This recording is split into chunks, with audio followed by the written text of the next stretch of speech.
da ngay jël benn gox ni fii lay commencé mu du nekk sax région politique mais région administrative mu région administrative région physique rek ni li féete Dakar dinañ leen wax ni délai sàngam na ngeen wut seen décodeur ku ci amul décodeur bis sàngam danañ couper signal ba ngeen daan njëkk a jot parce que bii mu ngi dox.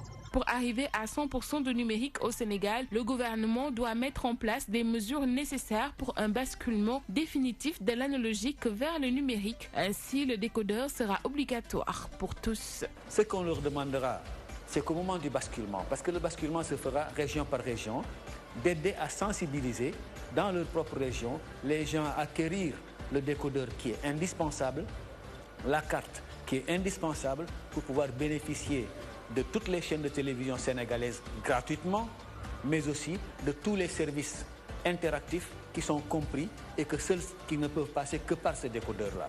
Nous leur demanderons, à temps utile, de nous aider à sensibiliser leur région quand ce sera autour de leur région de basculer.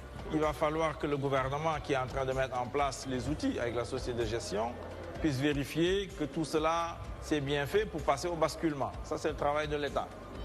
Mais ce qu'on nous a montré, en dehors donc, de quelques régions, Sédhiou et Kolda, il faut le dire, et peut-être Kédougou, sur le plan géographique, évidemment, pose quelques difficultés techniques, mais ne sont pas insurmontables.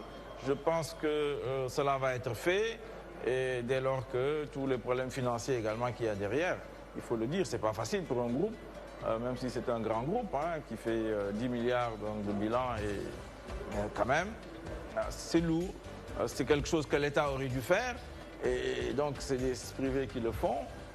Évidemment, ça veut dire que ce n'est pas simple, il va falloir les aider à sortir la tête de l'eau, et je crois que ce sera fait. Inévitablement, on n'a pas le choix. C'est un investissement énorme qui a été effectué par le groupe ESCAF. Un risque financier également, parce que nous n'ignore qu'aucune somme n'est demandée aux contribuables sénégalais. Nous comptons sur notre créativité, notre engagement pour respecter nos engagements. Et avec l'appui de l'État et des autorités, c'est un projet qui est arrivé à son terme. En 42 ans, le groupe Escaf Télécom a développé une expertise numérique inégalable. La TNT est un moyen de renforcer l'écosystème numérique du Sénégal. Le temps de quelques heures, ces parlementaires ont découvert comment se passe la transmission et la diffusion des chaînes du décodeur TNT by Escaf. Tous les matériaux ont été mis en place pour offrir aux Sénégalais des images et sons.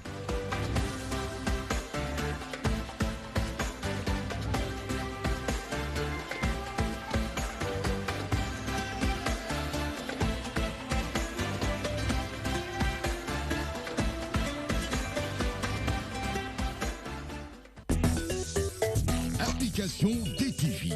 La magie de la télé vous suit partout dans le monde avec son nouveau service disponible sur les supports Windows, iOS, iPhone, Android et tablette. La DTV sous vos yeux partout à tout instant. Avec la DTV, vivez la magie de la télé.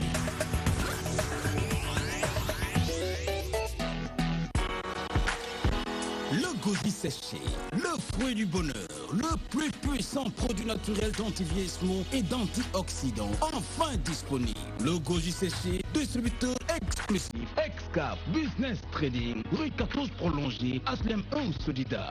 Le goji séché, le fortifiant naturel qu'il vous faut.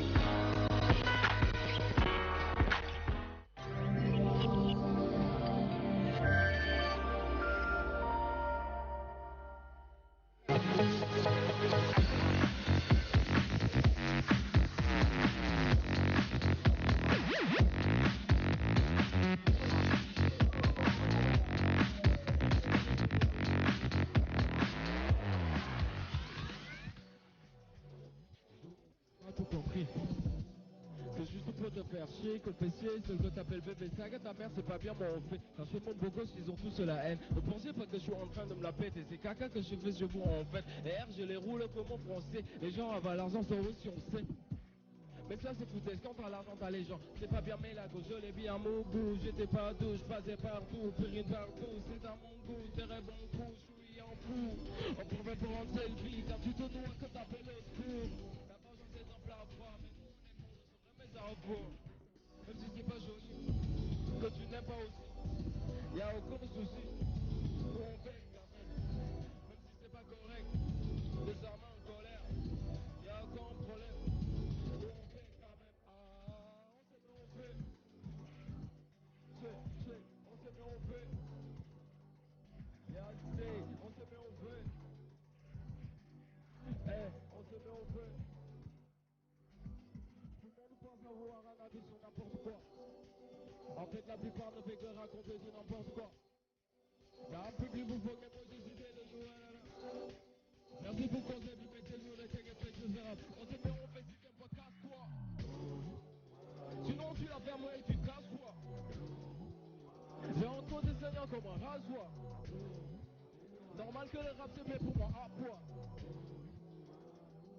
On soigne le mal par le mal quand le bien est absent. Faire chier les cons c'est mon passe-temps. Je suis pas comme moi, je n'ai aucun accent.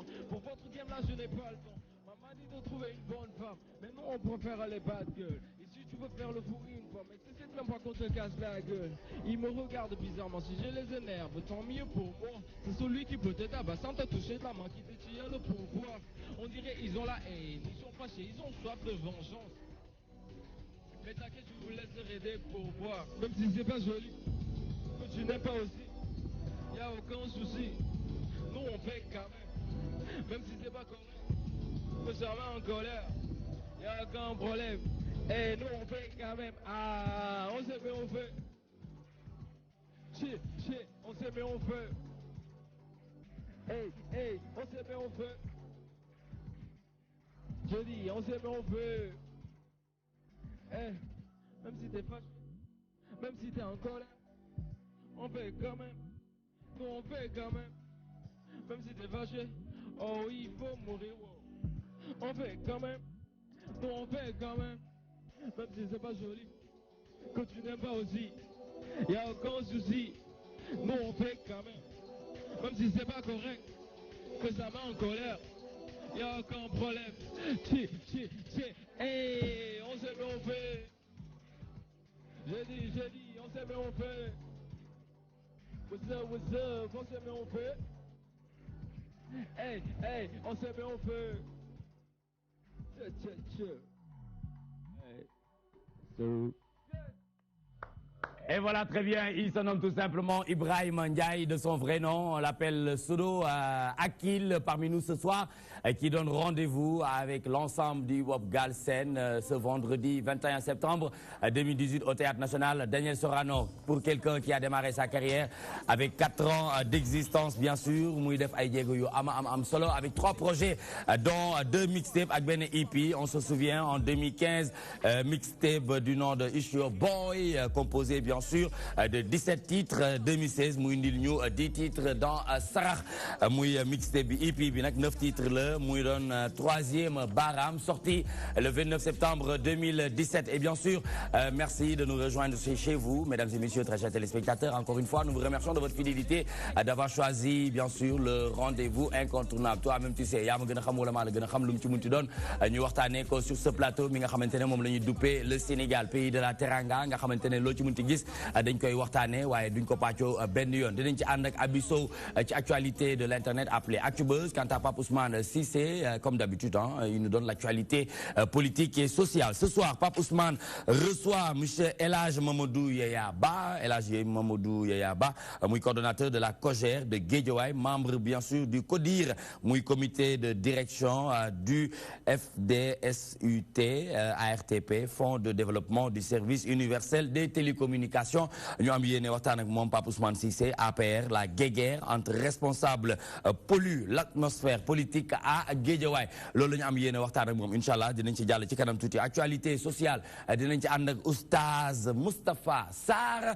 Moustapha Sarr nag dinañ waxtaan ak moom lu jëm ci Ushura ou fête de Tamkharit, conseil et recommandation ci bés bi. Ndax xam nañu ne bés bi nekk na bés bu am solo ba tax na dañ leen ci déwénati di leen baalu ak di leen baal ak di ñaan sunu borom doolu ñu sutura wér ak ko wéerle ngir ñu gën a mën a dem ca kaw ca kanam ci lu baax rawti ci dolli le groupe Excaf Télécom mi nga xamante ne 42 ans d'expérience mais aussi d'expertise yore le projet national mu di TNT by Excaf ñu ngi koy ñaanal bu baax a baax mu gën a mën a dem ca kaw ca kanam ci lu baax gën a mën a màgg ba di concurrencer ñi nga xamante ne ñoo nekk bitim réew c'est vrai que ñoo ngi koy def sax amaana que avec le décodeur TNT by Excaf composé plus de 77 chaînes fini l'analogique et bienvenue le numérique à 25 000 francs CFA nga mën a am décodeur bu mucc ay boobu ñu may la ñaari weer yoo xamante ne doo fay dara mag dina ci gis boppam ndaw gis ci boppam jigéen gis ci boppam waaye tamit ñi nga xamante ne mooy màgget yi mère màgget yi ak pa màgget yi nga xamante ne ñoom diine rek moo leen yitteel am nañu chaîne KTO waaye am nañu tamit chaîne boo xamante ne mu ngi jëm ca Makatal Mukaram donc loolu yëpp ngir ñu gën leen mën a jege parce que xam nañ ne votre fidélité est notre fierté. Joyeux anniversaire à tous les natifs de ce jour, santé, bonheur, prospérité, succès et beaucoup d'argent. On est bien sûr le mercredi 19 septembre 2018. Akil, parmi nous ce soir, y a mon coach, un manager, muy Pape Ale Mbaye, mu ngi lay nuyu bu baax a baax nee na ngay bàyyi xel bu baax ci échange yi ngeen def démb ci Instagram bi mu ngi lay jaajëfal bu baax di la encourager ci liggéey bu am solo bi nga xamante ne moom ngay def Akil. Merci à lui maa ngi koy ziar bu baax a baax tamit di ko nuyu c'est vrai que échangé nañ démb ci guddi gi rek si Instagram bi te voilà jox na ma ay conseils yoo xam ne jàpp naa ko bu baax a baax donc voilà di leen nuyu tamit di nuyu ñëpp ñu toog si plateau bi. Akil natif de Bakel de la juddoo. Bakel laa juddoo foofu la ay racinam ne. kañ nga fa gëj. gëj naa fa en 2014 ou 15. Honnêtement, je ne me rappelle plus, mais je pense que Demna fait Diamono Jo. Non, 2016. 2016 là, regarde. D'accord. C'est très bien. Là, la ñu wax Akil la ñu wax wala Ekil lan la ñu wax. Bon, man dama am habitude ne ñi nga xam ne ñooy kaana yi ñi nga xam ne ñoo jege ricain américain yi ñooy wax Ekil. Mais sénégalais yi ne Akil. waaw bàyyi ma ne Ekil. waaw yow kaana nga yow. kaana comme yow quoi. Très bien nga am 4 ans d'expérience musicale jot a def 3 projets yu am solo 2 mixtapes. dont ben EP, mais aujourd'hui morceau Bini, mu ngi def le buzz, hein, il fait l'actualité. Wow. Avec cette belle vidéo, qui est derrière à la réalisation? À la réalisation, il y a Awanji Film.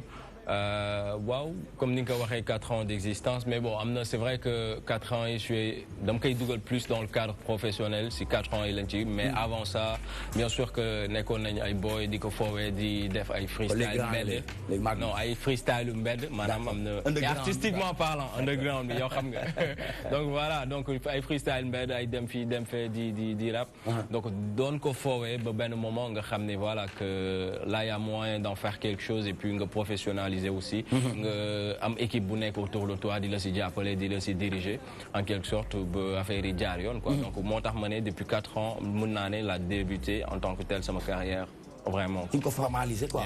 Ci le formel quoi. Parce que loolu noonu dafa informel la. mu nekk lu am solo ñu waxtaan tuuti ci projet yi parce que indi nga 3 projets yoo xamante ne 2015 la commencé dem 2016 ba 2017 bi nga xamante ne moom la ñu génn. Parlons de 2015 nga ne It's Your Boy hein muy mixtape composé de 17 titres. 17 titres yi mën nañu xam exactement lan nga développé ci biir.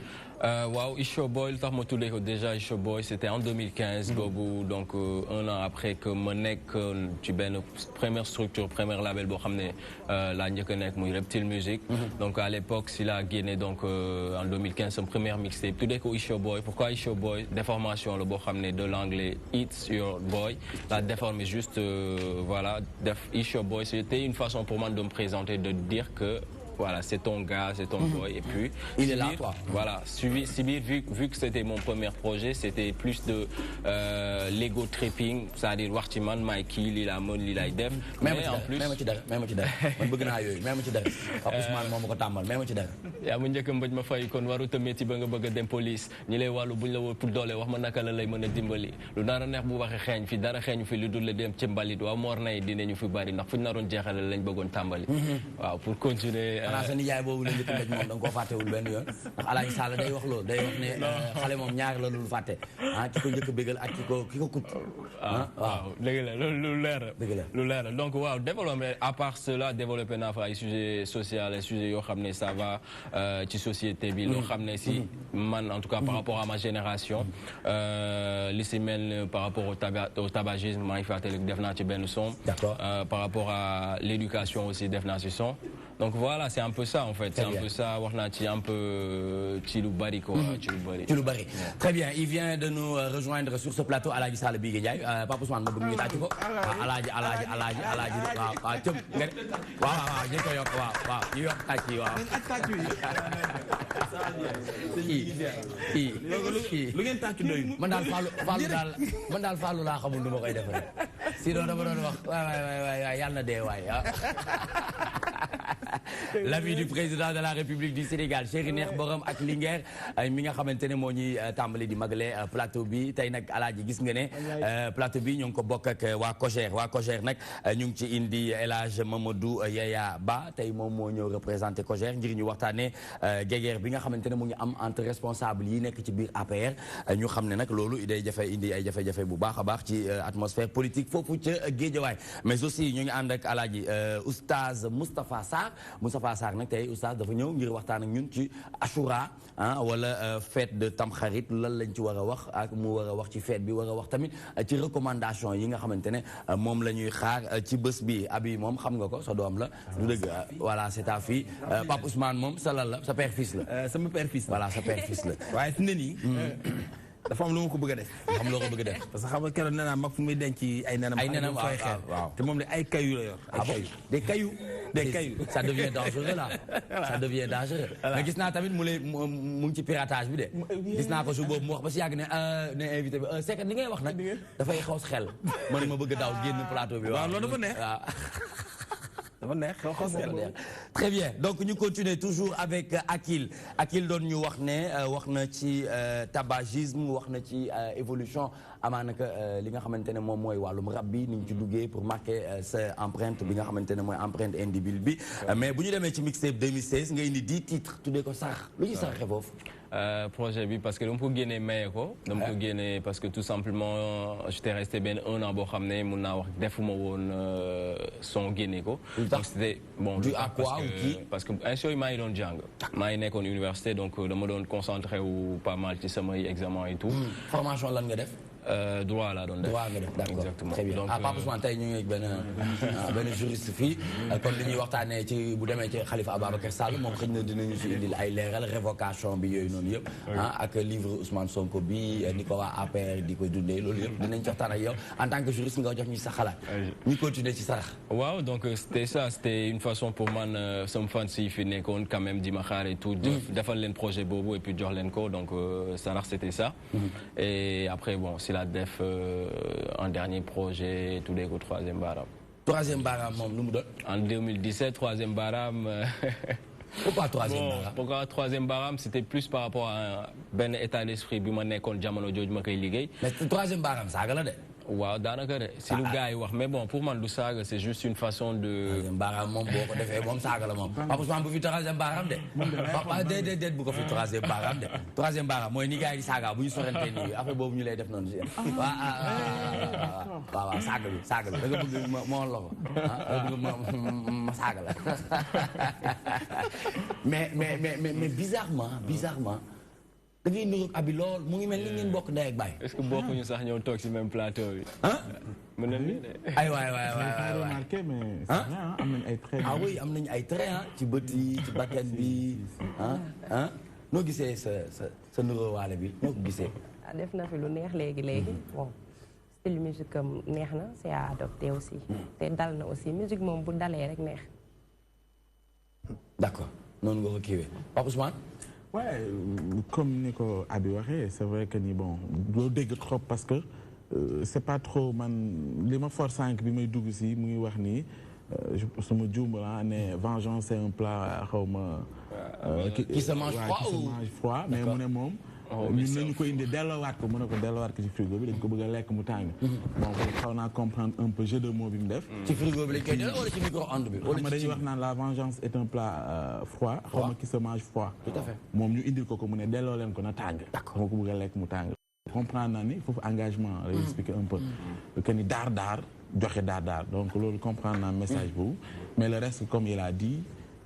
liggéey la ci biti ci biti ci li mu nekk gis naa ne am na benn talent muy dégager ak benn sérénité. ah oui am na talent parce que xam nga moom mu ngi bàyyeekoo Grand Yoff te bu ñu waxee Grand Yoff xel yi dem ci Dip Doundou Guiss mu génnee morceau bu bees tax nag attaqué gars yi léegi nag dañuy xamul ndax lu tax nga attaqué leen lan moo waral clash bi parce que c'est vrai que rap ak clash dañoo bokk ñooy ànd mais le choix pourquoi c'est quoi qu'est-ce qui se passe. Bon, honnêtement, encore une fois de plus, bon. Parce que Reptile nga nekkoon nga jóge fa. lan moo mais d'abord lan moo indi Reptile boobu noonu. lu ko indi parce que tout simplement foofu laa nekkoon te je pense que nit ku mu mënta doon boo nekkee fenn boo fa demee ba gisatoo fa sa bopp mën nga jël sa propre initiative. lan la yan condition lan la ñu laal te yow mënoo ko laal mooy tout simplement on va dire que pour man dafa ay nit ay. Par exemple boo nekkee si entreprise ngeen doon ay employé on va dire par exemple lan mooy seen liggéey mooy par exemple raxas auto je pense que si raxas auto boobu noonu au même niveau leen war a teg yéen ñëpp quoi c'est-à-dire bu ñu joxee kii éponge jox que les éponges bu ñu joxee kii brosse jox que les brosses. Donc c'est une façon. On parle d'égalité là. Exactement, c'est une façon de dire que tout simplement bu ma demee en tout cas ba sentir ma tour sama bopp ba gisatuma ni soutien bi ma war a am ci sama liggéey gisuma ko awuma ko je me suis dit bon. da nga demoon ba gis ne dañu jël dicté ko sa kaw. favoritisme. Bon après si on moom mooy gën a bénéficier wu ko yow que ñeneen ak ñeneen ak ñeneen. non honnêtement il faut ñu comprendre parce que boo demee ba def audace def benn clash. non parce que non man début 2017 laa quitté foofu. donc c'est pas un truc récent quoi début 2017 laa quitté foofu noonu. et ba mu fay quitté j'ai bien fait comprendre que j'ai un problème j'ai pas de problème avec aucun des artistes j'ai un problème avec l'administration avec la tête avec ñi nga xam ne. management bi quoi management bi ñi nga xam ne ñoo géré structure et je l'ai bien précisé à l'époque. Bon après par la suite les choses ont évolué ay yeneen données dugg na ce qui fait que bien sûr que voilà après man mi taxawoon ne awma benn problème ak artiste si am na problème léegi ma ak artistes yooyu noonu. lu ko fu mu juddoo. fu mu juddoo nag gudd na torop après. Bon disons tout simplement que am na yeneen boy yu ñu dugal yu ñu intégré si ñoom plus ñi fa nekkoon bien sûr ku si jóg rek c'est rap la affaire de mbedd la ku si jóg bon di nga ne ak lii ak lee di nga wax si ak quoi boobu ba léegi je gère y a pas de souci parce que dama concentré wu sama yoon dama am ci lu ma nekk je me fatiguais pas trop par rapport à li ñuy wax mais à un moment man je suis quelqu'un de très impulsif c'est-à-dire bu ma amee dara bu ma yëgee dara si saa yi dama koy wax exactement mun naa donc mun nga ma def dara may cool di cool mais bu ma jugee rek pour def damay def donc du coup son bi par exemple c'est tout simplement résultat la si ay affaires yu bëri yu jot a xew ay sons yu bëri yu jot a génn de leur part à eux yoo xam ne ils me lancent des pics yoo xam ne ils parlent de moi à chaque fois je gère dem na ba yamatul si cadre rap kase si cadre hip hop kase dugg na ba vie privée sama vie privée donc bëgguma tamit di détail vraiment et je pense que déglu son bi di nga comprendre exactement de quoi il s'agit donc c'est un peu tout ça qui fait que voilà son boobu génn et puis tout. Mais aujourd'hui beaucoup de gens n'ont pas compris qu'est-ce que vous êtes en train de faire par rapport à la communication parce que loolu yëpp c'est une manière et une façon de communiquer ñii nee nañu da ngay bëgg a def buzz pour que ce Sorano bi mën a dox ñeneen ñi nee nañu ils ont pas compris génn yi ngay génn yëpp lu ci ëpp c'est des insultes wax fi nga juddoo wax sa âge wax sa date de naissance loo xamante ne en général nekk na lu bees lu ñu xamul ci biir rap bi fii ci Sénégal parce que wax sa tur wax sa sant wax fi nga juddoo wax âge ak mois ak bi nga juddoo yooyu noonu yëpp moom def na ko ba pare kii Bakel la juddoo de Bakel la juddoo mais boo waxee boppam Nicolas kenn du wax si lépp waaye waxul yaayam nu mu tudd de bu ko waxee xam ngay wax rek waxal nga def une toute nouvelle vidéo aussi oui ñu dem ci après ñu dem ci vidéo bi. Petite précision pour man pas du tout honnêtement je suis pas quelqu'un de vulgaire ku ma xam nga ko du ma koo xam ne bon li nga wax ni je comprends animateur nee nañ boo génnee rek da ngay saaga non honnêtement je suis pas dans ça parce que ça va am na éducation bu baax bu ma am si samay waajur ak à l'école aussi donc ça va alhamdoulilah le truc c'est tout simplement que ni rap la ñuy def dans le rap y a pas de filtre on dit les choses comme elles sont tout simplement amul ay raxal wala amul tabou quoi exactement c'est tout simplement ça moo tax ñu ne limite c'est benn affaire boo xam ne jeune que moom parce que tout simplement nous on peut entendre ça sans que mu blesser ñu c'est suñuy nopp donc c'est juste ça sinon déjà encore non aucunement du promo pour sama événement Sorano honnêtement alhamdoulilah sama Sorano li si war a dem comme ticket alhamdoulilah maa ngi sant quoi donc soxlawuma ko. surtout moment bi la on peut s'attendre à un guichet fermé. à coup sûr inchallah donc soxlawuma pas du tout ay problème jamono ji je pense j'ai plus besoin de me concentrer sur sama programme. donc bu ma ko defee rek comme je l'ai dit c'est benn parce que loo xam ne si man la nekkoon te fallait que mu génnee ko. mais affaire bi nga def ci Instagram ak Dip loolu noo ko tuddee. bi ma def ci Instagram ak Dip. non li nga wax Dip ci Instagram bi. démb rek barki démb rek la. ah non lan mooy vidéo bu ndaw boobu nga. non loolu c'est tout simplement en fait pour dire les choses c'est que. parce que non dama def son bi ba ma defee son bi après ñoom tu vois dañuy répliquer dañuy def son ñoom tamit donc si ba ñuy def seeni son. dañuy woo ay nit. d'accord di demander des informations di demander ay informations sur moi. Oui. Sur ma vie privée. D'accord. Ce que je fais pas, et alors que je les connais très bien. Mais voilà, donc di demander, alors que nit yooyu ñu woo samay nit lañ donc ñooñu waat ma ne ma mooy tur nii ñoo ngi woote di laaj si lii si man. moo tax ma def vidéo boobu pour leur faire comprendre que ni ok je vois bien que yéen a ngi def ay investigations si sama vie privée pour wax ko seen émission c'est bien. C'est une façon ironique moo tax ma ne leen bon sinon maa ngi tudd tel ils savent comment je m'appelle. mais bu demee ba BMG par exemple di def ay clash ba di tudd sa turu gel bi BMG xam nga non xaw ma ko. ah xam nga non BMG bu nekk reptile. non honnêtement xaw ma ko. xamoo ko d'accord da nga ko bëggul xam quoi. non xaw ma ko mais dafa mel ni yow ak Lyrical da ngeen def benn coalition. non Lyrical coalition Lyrical c'est un frère maa Lyrical ñoo nekkoon reptile ensemble. reptile en fait faut comprendre un truc ñun ñoo ko teg. d'accord honnêtement man Lyrical Dip ñoo génnee turu Reptile Music on ne connaissait pas quand on venait à Reptile Music kenn xamuñu woon kenn xamul woon Reptile Music. d'accord je parle bien kenn xamul woon Reptile Music à l'époque c'était en 2013-2014. donc ñun ñoo liggéey ba gars yi xam. turu Reptile Music. mais tamit moom tamit Reptile tamit moo teg disposition yi teg moyens yi. ngir yéen ngeen mën a jaay seen flow. teg seen ay affaire ba nit ñi xam leen. pas du tout non pas du tout. ah non. Parce que gars dañuy confondre fii label ak studio d'enregistrement parce que ça se dit ouais signé nañ tel non du ay signature en fait c'est pas genre dañu jël xaalis def ko si yow pour liggéey honnêtement c'est pas ça man clip bu ma def sama début carrière ba tey maa si def sama xaalis d'accord promotion lépp luy moon promotion bu ma def maa si def sama xaalis show bu ma mënta teg maa si def sama propre xaalis c'est pas genre structure non structure boobu noonu c'est juste micro la am carte son ordinateur nga ñëw di enregistrer ñu mixer son bi nga génne. et avec ça est-ce que foofu amul barke aussi. barke genre.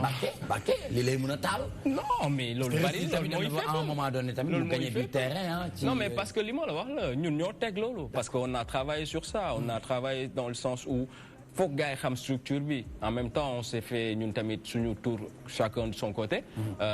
Il s'est fait un nom mais voilà c'est un peu ça pour juste dire que ni non honnêtement du ay affaire de.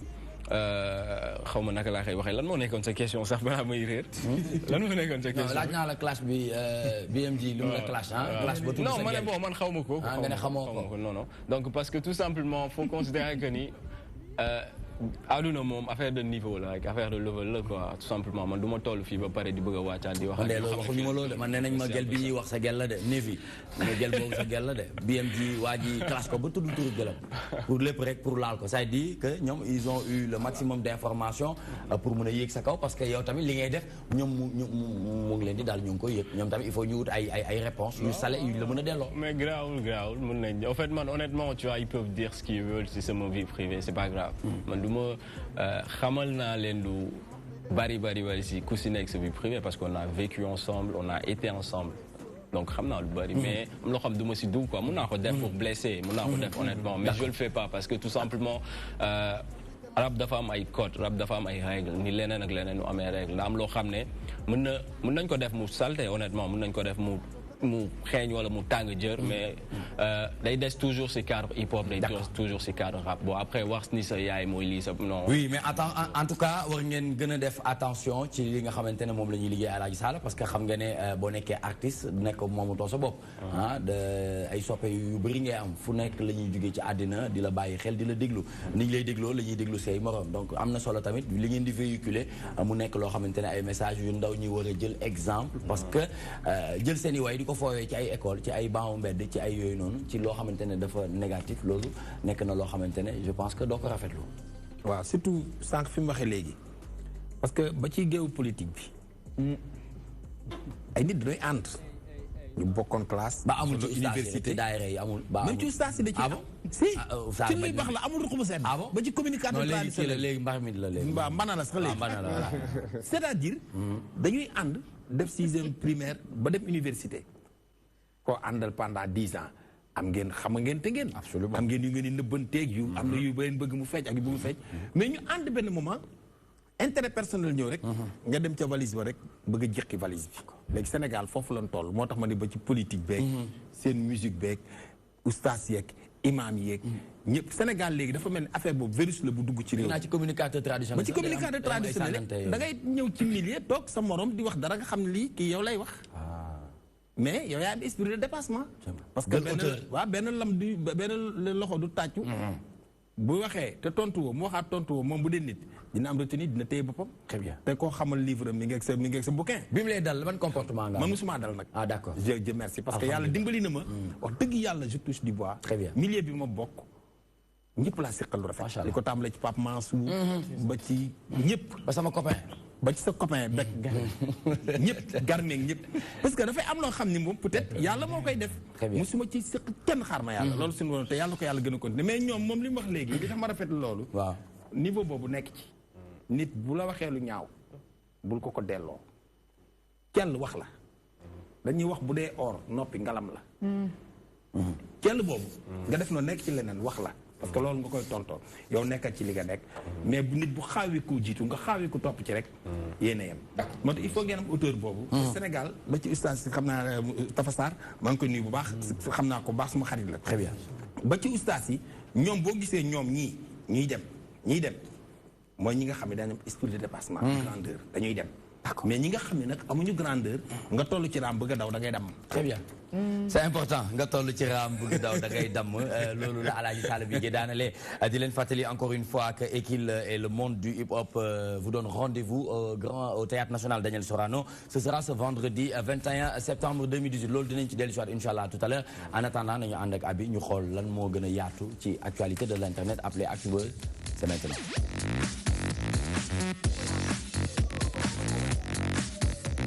Abi ñu war ko waxtaanee mu jëm ci Seneweb ñuy xamle ne arrestation d'un lieutenant de Sonko n'est-ce pas? Tout à fait Nicolas administrateur général bu parti Pastef bu Ousmane Sonko moom nag la waa élément yu gendarmerie bu Thionk daal di teg loxo ay booru 15h loolee nag boobu information daal di tukkee ci ki nga xamee ni moo di leader bu Pastef di Ousmane Sonko ci page Facebook am sax la ko daal di véhiculer loolu am ginnaaw bi ñu amalee benn conférence de presse démb ba moom ki nga xam ne moo di Birane Souleye Diop daal di rek wax ni dafa am ay gendarme yi nga xam ne dañoo demoon foofee Sikicoor daal di nangu ay fiche de parrainage yi nga xamante ne si moo nekkoon ci ay militant wu Sonko ak ci yaayu Sonko loolu moo tax nag ba ñu interpellé ko daal di koy yóbbu foofee ca Thionk Nicolas. Très bien mu nekk actualité boo xamante ne ci suba ba tey en tout cas moom mooy def buzz sur la toile ndax ñoo ngi xam leen ne loolu noonu ñu wax gis nañu ne le ministre actuel muy Aly Ngouille Ndiaye démentir na ko ba mu set wecc di xam le ne loolu ñuy wax amul ay renseignements généraux demuñu kër kenn bay nangu ay fiche parrainage. waaw bu yeggee fi mu yegg nii xëy na dina leer dinañ xam fan la mbir yi mujj. parce que loo xam ne dañ koy wax di ko yóbbu ba ci place publique bi ba yoon am ci cër. ba woote am ci xëy na dinañ am li ci am mais au-delà de loolu considération yi c'est-à-dire élection yi ñu jëm nii il faut ñu xam particularité élection présidentielle yu musul am ci Sénégal. un président de la République bu mel ni président Macky Sall di laaj ñaareelu mandat mu xaw a nuru lu metti trop nii. am en face. ci lan nga sukkandiku pour wax lu metti. non parce que xamu tax moo ko. soo xoolee par exemple président yi fi succédé du ma wax sax ay Senghor. du ma wax sax ay Diouf maître Abdoulaye Wade bi mu ñëw en 2000. bi ñuy def élection présidentielle en 2007 amuloon autant d'adversaire boo xamante ne demoon nañ à la limite ba ragal ni sax ni dafay ñàkk du am ñaareelu mandat am na ko en 2007 ñu ñëw 2012 xëy na ak coow li ci amoon mooy bëgguñu mu def constitution bi mayoo ko ñàngam. mais un président de la République mel ni président Macky Sall nga xam te bu mu yegsi en 2012 amul répit gars yi dañ ko ne gis nga fi ñu taxaw duñ fi jógee soit da ngay satisfaire lu ñu bëgg mooy ni da nga fi jóge nga gis contestation depuis bi mu toogee président Macky Sall ba ñu ngi nii di mu war a mettre en jeu li nga xam te ne mooy mandat bi pour am ñaareel wala déet coow rek ko topp seetlu leen li mën a wax président Macky Sall amul benn répit. Très bien. donc lu mel noonu moo tax ma ne la particularité bi am ci élection yi. D'accord. moo def enjeu bi yëpp donc lu mel ni du fi gëj. Très bien. Monsieur Elhadj Mamadou Yaya-Ba, en tant que coordonnateur de la COJER foofu ca Guédiawaye, est-ce que vous partagez l'avis de Pape Ousmane pour deuxième mandat bi mu jaral leen ngeen sonn ba mu jaral leen ngeen di créer ay yëf yoo xamante ne ngeen di mettre mal à l'aise l'opposition bi nga xamante ne dëkk boo gis dafay am opposition.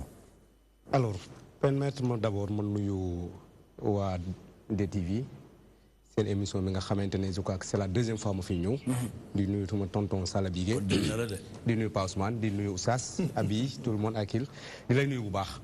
En fait je crois que idée la boo xamante ne Pa Ousmane da koo lancé mais je ne partage pas cette idée. Parce que tout simplement wax nga ko Ablaye Wade c'est vrai en 2007 bi muy ut deuxième mandat c'était pas facile hein c'était 51%.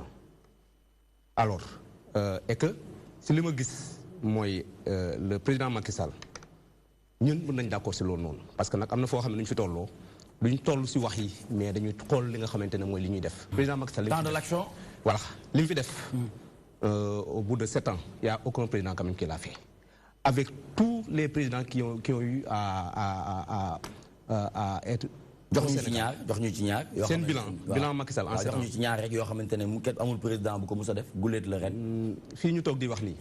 tey jii du nekkoon quelques années avant courant bi ñu ngi calculer ndax dem ak du dem taal ngeen ay groupe bu yàgg parce que leer na leen du. mais loolu benn moment la woon rek. benn moment c'est pendant tout le mandat de Wade. problème yi courant fii la mës a nekk c'est que Sénégal lu xëy baax rek fàtte nañ ko. li ñuy jàpp rek mooy li nga xamante ne li gën a négatif mais lu baax la nit ñi fàtte nañu ko. yokkute yi. yaakaar naa ne chaque jour dañ doon dëgg mbir yokk na président Macky Sall ba mu fi toogee léegi dara yokkut. yaakaar naa monde rural bi dooy jëlee fépp foo mën di jël.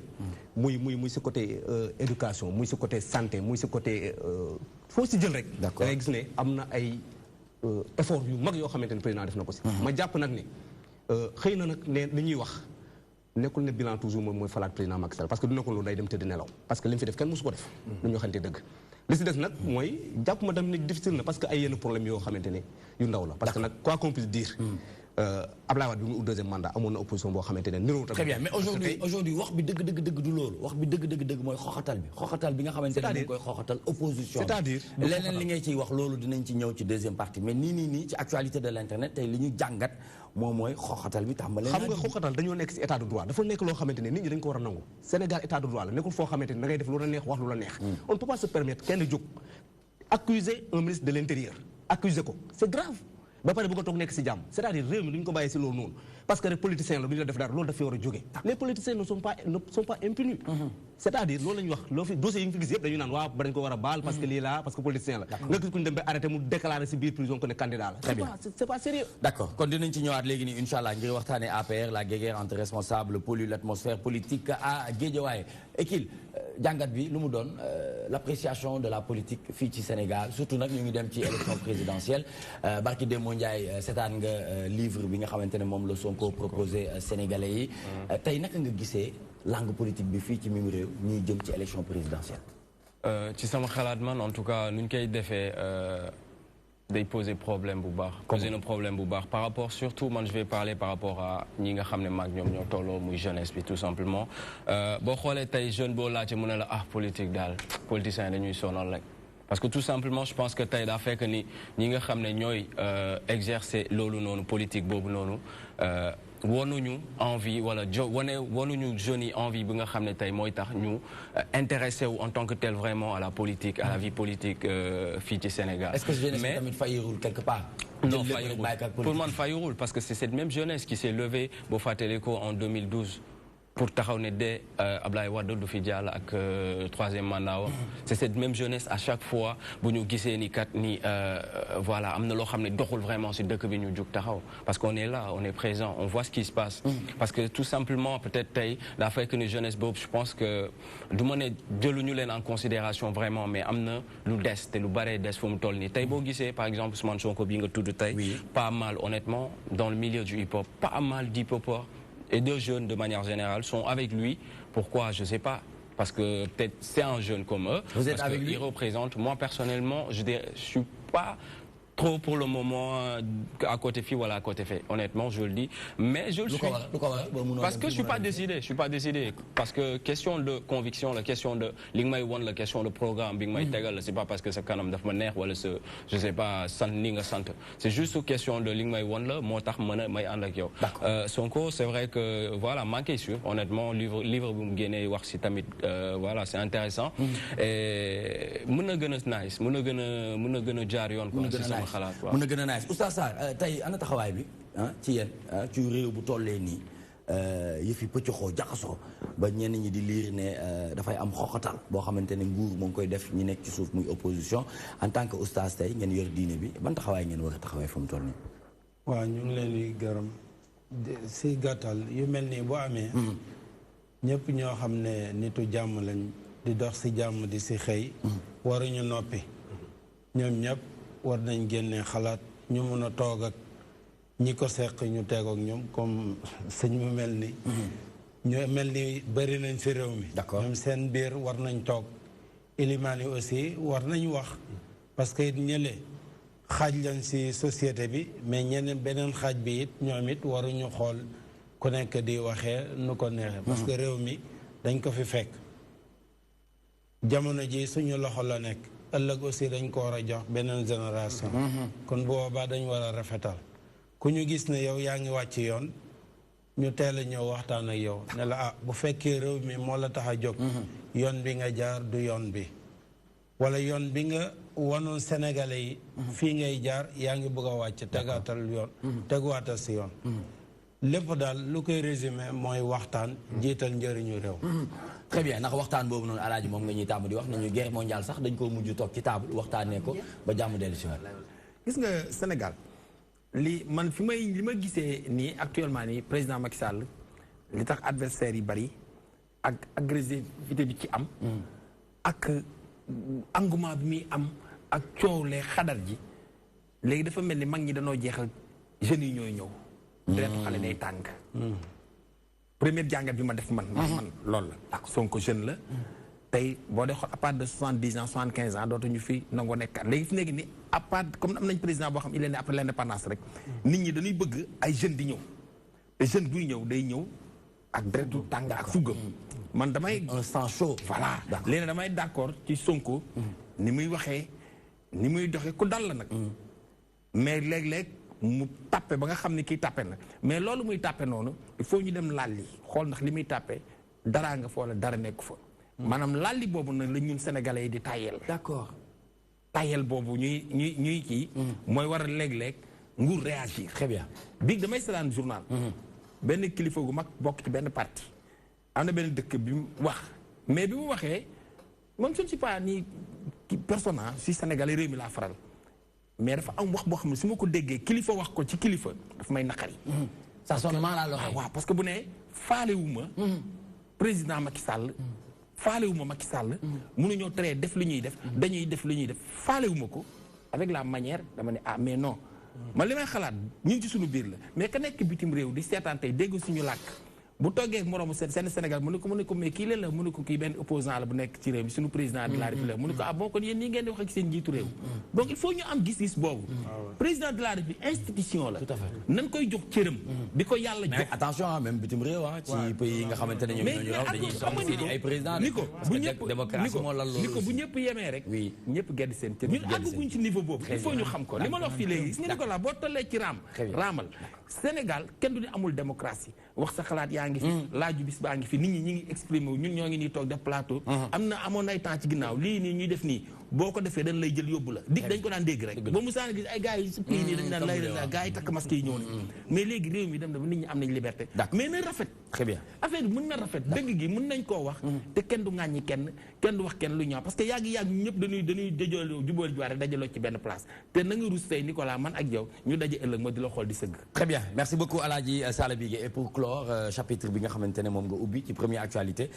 tey nag dafa mel ni sa actualité yi dafa tàng waaw tey moom daa tàng jër yeneen ñaar sow pour la jéeri dafa naan sow da nga sàmmi woon da nga sàmmi woon tey sàmmi naa bu mag laa voilà mu mel ni que nag Nicolas affaire bi nag c'est à suivre ndax dem na ba yoon dugg ci ndax déclaration yi nga xam ne waa PASTEF def nañ ko démb conférence de presse bi sax bi ñu koy annoncé ci presse bi dañoo ne une importante déclaration la Sonko war a def laataa ñuy fësal nouvelle ni dafa am ay éléments gendarmerie yu dem foofu di nangu seen ay fiche parrainage te tamit dañ ci impliqué ministre de l'intérieur ndax kii lu mu wax dafa ne ay éléments ñii li ñu def ci ndigaluk ministre lañ ko defee ministre nee na génn na déglu na waa PASTEF déglu na itam éléments yi nekk foofee loolu nag moo tax xëy na ñu woo ko moom tamit pour entendre ko ndax genre information yi boo koy joxe il faut nga am foo ko teg il faut nga am lu nga xamante ne si preuve la ba tey suñ la comme woote bii ñu ko woo bu ci bëggee génn dina ne lii fii laa ko teg ak fii laa ko teg waaye ak lu ci mënti am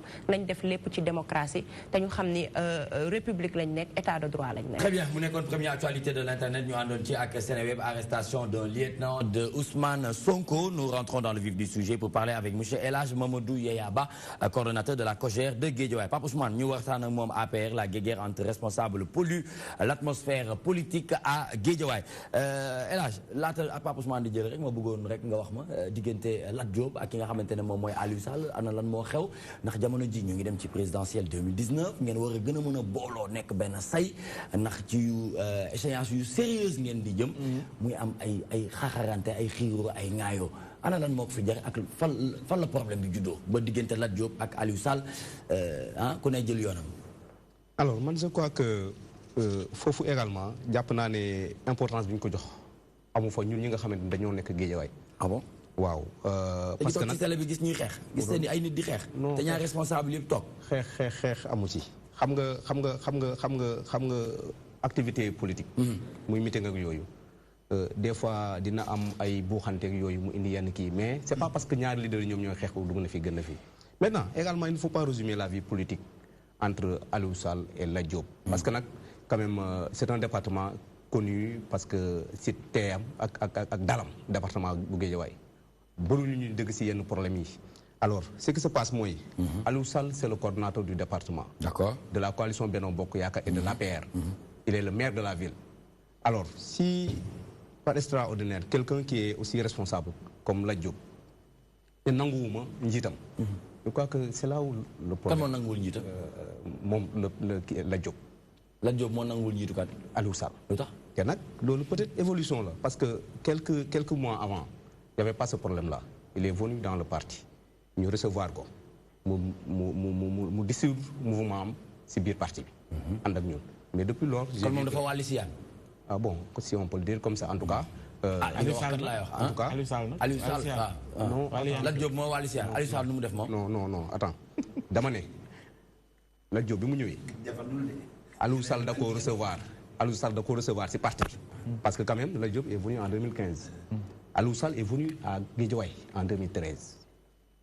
la ñëw Guédiawaye wax ma ne si la milité Aliou Sall si ñi nga xamante ne ñi ànd ak président Macky Sall si commencement bi daf see bokk kon nag mais du ñëwee si Guédiawaye moom 2013 la fa ñëw moom Aliou Lat Diop ñëw fekk si ko en 2015 mais ñun mosuñu am boobu problème dooy seetlu am na ñu bëri ñeneen ñoo xamante ne xëy na ñu ay leaders yu mag ñu ñëw si biir parti bi mais kenn dëggu leen si yooyu coow parce que dañu ñëw rangé wu dugg si structure yi. D'accord. Mais c'est dommage que mon Lat bi mu ñëwee il a créé ses propres choses. mais lan ngeen jàpp ni moo waral loolu nangu ranger derrière structure yi ngeen teg pour au moins en tant que responsable xam ni am na ko leen chapeauté logique bi moo doon bëgg bu ñëwee mu ranger wu derrière ànd ci vision bi ànd ci activité yi ngeen lal su fekkee démarqué wu na lan nga jàpp ni moo waral lu ni mel. bon xam nga nag loolu moom moo ko xam moom mi nga xamante ne moom moo démarqué wu. est-ce que dans ce sens alors Diop ngeen ko approché pour jéem a fexe nu ngeen toogee ak moom laaj ko lu waral ngay créer ay structure parallèle ni ko gère ni Aliou peut-être seen structure ni mu amee ay ndaw am ay jigéen ñu ko gérer noonu la amee moom it am ay ndaw am ay jigéen est-ce que dem ngeen vers l'info pour xam pourquoi mu créé. non il s'agit pas ay ñu naan Aliou am ay ndaw am ay jigéen Lat Diop am ay ndaw am ay jigéen. parti quand même dafa am nu muy organiser nu muy doxee man dama koy wax man je suis membre je fais partie de ceux-là qui ont été à la base de l'APR membre fondateur c'est la bokk Aliou Sall bu mu ñëw Guédiawaye dafa fekk man ma nekk coordonnateur départemental de la COJER mu ñëw reconnaître structure yi fi amoon yëpp ànd ak ñun liggéey c'est pas la même chose ak Kaay Lat Diop il est venu il a créé ses choses à part moom mu créé ay choses à part la structure est connue et reconnue par le parti on n'a pas de problème ak Guédiawaye doo ñëwee nag téye sa mouvement dugg si biir parti bi pare beraat say nit ne leen jigéen ñi dem leen fële góor ñi dem leen fële ndaw yi dem leen fële kooku yow say responsabilité yéen léegi en tant que responsable entité indépendante noonu laa ko mën a waxee ban taxawaay ngeen am ci loolu. en tout cas loolu bi mu njëkkee am loolu bi mu njëkkee am ñu def assemblée générale ñoom la jób si boobu ñëw fekkee ko jiite ko ñu ne ñoom ndaw yi dañu créer seen structure parallèle ma ne leen man je les ai appelés en responsable woo leen woo ndaw yi ma jiite parce que nag ñun dañu am ay coordination dans toutes les communes ñu ñëw ma ne leen du ngeen amee lu leen naqari ñëw leen si biir structure bi ngeen waxee ko fi amul problème politique noonu lay doxee parce que ñëpp mënuñu ànd bokk xalaat mënuñu ànd bokk idée mënul nekk mais li leen naqari ñoo leen ngeen xeex ko fi ngeen ko war a xeex fii da ngeen fee bokk. d'accord mais yéen par exemple seen activité au niveau du département en tant que structure moo xam cadre yeeg moo xam yéen responsable yu mag yi ba ci ñi ñuy woowee COJER seen activité au niveau du département lan la c'est-à-dire bu ngeen yëngatu ci politique ngeen doon ay militants ñu leen koy wooye ban lecture ngeen am ci militant ban dégg-dégg ngeen ci am.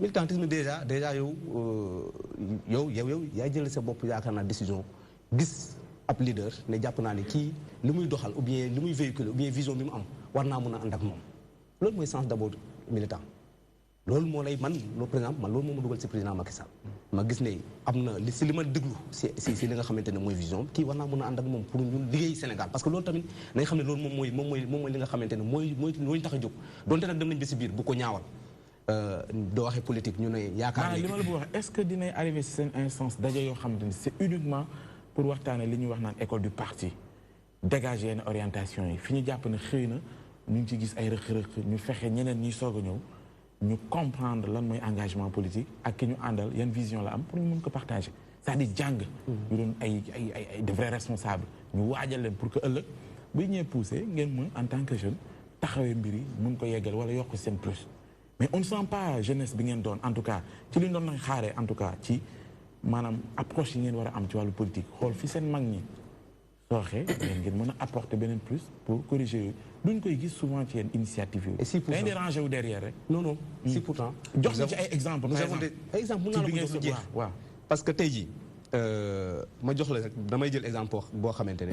sa xarit yi seen waa ji la di Sall bi muy le ministre Pape Gorgui Ndong ku ko gis fi mu jógee gis fi mu yegg si tey xam ne am na jéego yu mu teg am na nu mu doon waxee am na nu mu doon doxalee dëmb tey am na nu muy waxee am na nu muy doxalee bisu ñun ñii xëy na doo visionné woon xëy na émission bi ma fi njëkkoon ñëw xëy na ak bii di nga gis ne am na wuute parce que tamit nag si formation yi tamit parce que on nous forme y a une école du parti qui est là yaa ngi dëgg te formation tamit am na si yoo xamante ne si doxalin bi en fait wuute bi ci lan la dama bëgg nga laal ko quoi c'est-à-dire soo ma nee Pape Gorgui am na nu mu meloon am na fi mu ci yegg si yow it également lan la ci démarche bi la ci gis-gis la li ngay wax dañu bëgg nga wax nu c'est-à-dire ban jeexital la politique sa engagement citoyen depuis bi ngay ànd ak président Macky Sall ba mu yegsee au pouvoir lan nga impulsé yow d'abord mooy formation yi nga xamante ne moom nga am ba nga ñëwee am nga benn niveau boo amoon tey jii am nga beneen niveau responsabilité ya nga amoon également au départ am nga yeneen responsabilité yoo xamante ne tey jii da ngaa taxaw foo xam ne da ngay naan jomb naa wax lii mbaa jomb nañ ma gis fii mbaa jomb naa def lii nii daf siy am te loolu noonu si formation yi nga ko mën a amee am na loo xamante ne loo doon waxee dañ lay naan waroo waxee nii loolu yëpp si formation la lii nga war a waxee donc nag loolu noonu yëpp nag mais nag quoi qu'on puisse dire nañ xam ne ndaw la structure ndaw d'habitude comme ni nga ko wax ni ko tonton Sall bi nga waxee léegi ndaw deret bi dafa gaaw a tàng mooy waral des fois ay dérives di am ak yu demee noonu mais loo si mën a am lu si mën a am it ñun au niveau de Guédiawaye au niveau du département de Guédiawaye bokk na si département yu gën a stable à part ñi nga xamante ne ñoom ne dañoo bokk si àll si la jóg créé seen mbiru bopp doo ko dëgg keneen te pourtant nag ay responsable yu mag jóge nañ si yeneen parti ñëw ñoo xamante ne tey ñu ngi si biir parti kenn du leen dëgg ñu wax parce que dañoo ñëw fekk la fa nekkoon ñu respecté ko ànd ca joxante ay cër wegante du ñu jubóowulee ñu waxtaan fi ñu ko war a waxtaanee mu jeex en tout cas man damaa jàpp ne lépp lu si mën a am tey jii président Macky Sall moom moo soxla am na yenn divergence yoo xamante ne war nañ ko mën a teer surtout nag dooy wootee responsabilité man damaa jàpp ne tey du ma jubóowut ak yow war naa mën a ñëw toog ak yow waxtaanee ko yow si biir mais warta nekk loo xamante ne suñu problème yëpp ñu bëgg ko régler dans la presse c'est pas bon xaw ma nag lan mooy si objectif yi ñenn ñi mais en tout cas xëy na toppante bi sa amu si mais du si amoon xëy na mu dina gën a garaaw noonu parce que nag ku si nekk nag yaakaar naa ne tey loo am si responsabilité mbaa nga am doole boo xamante ne yaakaar nga ko di koy wone président Macky Sall moom moo la ko jox tey nag du demee ba mu ne moom moo soxla ñu war a jëm si deuxième mandat yaakaar naa nit ñi war nañ conscient que ne tey jii président Macky Sall am na ñu fi nekkoon naa avant ñu d'accord bi président Macky Sall ñëwee dañoo dem très bien tey jii président Macky Sall du fi jógee dañ fiy jóge kon nag ñun war nañu béy suñu waar si mbir mi xam ne tamit réew mi dafa nekk loo xamante ne ñun ñëpp ñoo ko bokk très bien Abisso yaa ngi wax léegi waxu stabilité man ma gis ni COJER bu Guédiawaye stablul ndax keroog donc pas plus tard que samedi bi leen président di leen accordé audience ñi nga xam ne ñoo faral ak Lat Diop dugguñu bokkuñu ci audience bi te itam ci saasa dañoo wote conférence de presse ne ki nga xamee ni mooy seen leader Aliou Sall moo tas Guédiawaye moo bëggul nit ñi doon benn léegi yow en tant que leader wala sax en tant que coordonnateur bu COJER bu Guédiawaye loolu nan nga ko gisee ndax gisoo ni loolu mën na indi ay gàllankoor ci seen parrainage bi nga xam ne yéen a ngi koy waajal def. alors loolu nga wax noonu mun naa si leeral parce que li tax mun naa si leeral. man maay coordonnateur bu département bu Guédiawaye bu COJER. bi ñu ne dañ ñoo recevoir man lañ waxal man lañ demandé liste parce que man maay responsable bi. yaakaar naa ne doo taxawee ni mbir nit taxaw jël sa responsabilité ne Mamour Yaye jiite wu ma du ñu woowee Mamour Yaye ne ko mais sa liste boobu est-ce que jëloo ñi la neex rek. comme yaa jiite liste dafa ndànk rek ña wax xam nga ña wax. dëggoo ñu ma jiite ñu wax. xam nga ñan ñoo wax ñi nga yaa ko wax léegi ñi ànd ak la jóg. ñooñu dañu départ ñëw ne salaamaaleykum ne Mamour Yaye jiite wuñu reconnaître ñu ne man sama coordination. sa liste bi nga évoqué léegi. waaw xaaral dinaa si ñëw. ne jiite wu ma leen du nekk nag jiite wu ma leen bokku sama njaboot du ba président Macky Sall wooyee ne ma ñëwal ak sa njaboot yaakaar naa ne ñoom waruñu si ñëw di si wax. comme ñoom nee nañ am nañ seen mbiru bopp li ma jàpp mooy nañ dem laaj seen mbiru bopp dem ñu recevoir muy benn dafa ndànk dinaa ñëw si nga bëgg a wax beneen bi buñ ma laajee ne ma dañ lay recevoir parce que palais tam nekkul na nga jóg rek boobu dem ñëw taxaw ne dañ may recevoir il faudrait que ñu xam ñoom ñii ñëw ñan lañu ñu demandé ma ko bañ ma demandé ma envoyé leen liste ñoom seen bopp ñu woo ma ne ma dañ see bëgg a bokk ma ne leen ah bon ah amul problème jox leen ay nombre de kii ne leen indil leen ma ko bu ngeen ma ko joxee man dinaa leen dugal si liste bi ñu dem parce que tamit boobu temps jàppoon naa ne ñun ñëpp ay ndaw yi président Macky Sall donte nag nanguñ li ma ne parce que nag mënoon naa taxaw radical ne leen comme nangu leen sama njiit te man la ñuy recevoir man ak sama njaboot bokk leen sama njaboot kon dem leen seen demi bopp mais dama leen jox leen ma seen liste man dinaa leen si intégré ñu wax ba juboo ma toog di xaar liste bi à quelques minutes de l'audience mënuñu ma envoyé liste nanguñu ma jox liste man nag ma jël sama responsabilité man nag maay responsable département bi mënu ma ñàkk fayda loolu man sama responsabilité Guédiawaye remettre ko en cause le président Macky Sall président du parti remettre ko en cause parce que pour rappel en 2016 bi mu fa ñëwee conseil des ministres décentralisé man damaa jàppoon ne boobu temps samay responsabilité ak sama kii man may na ma dem defi leneen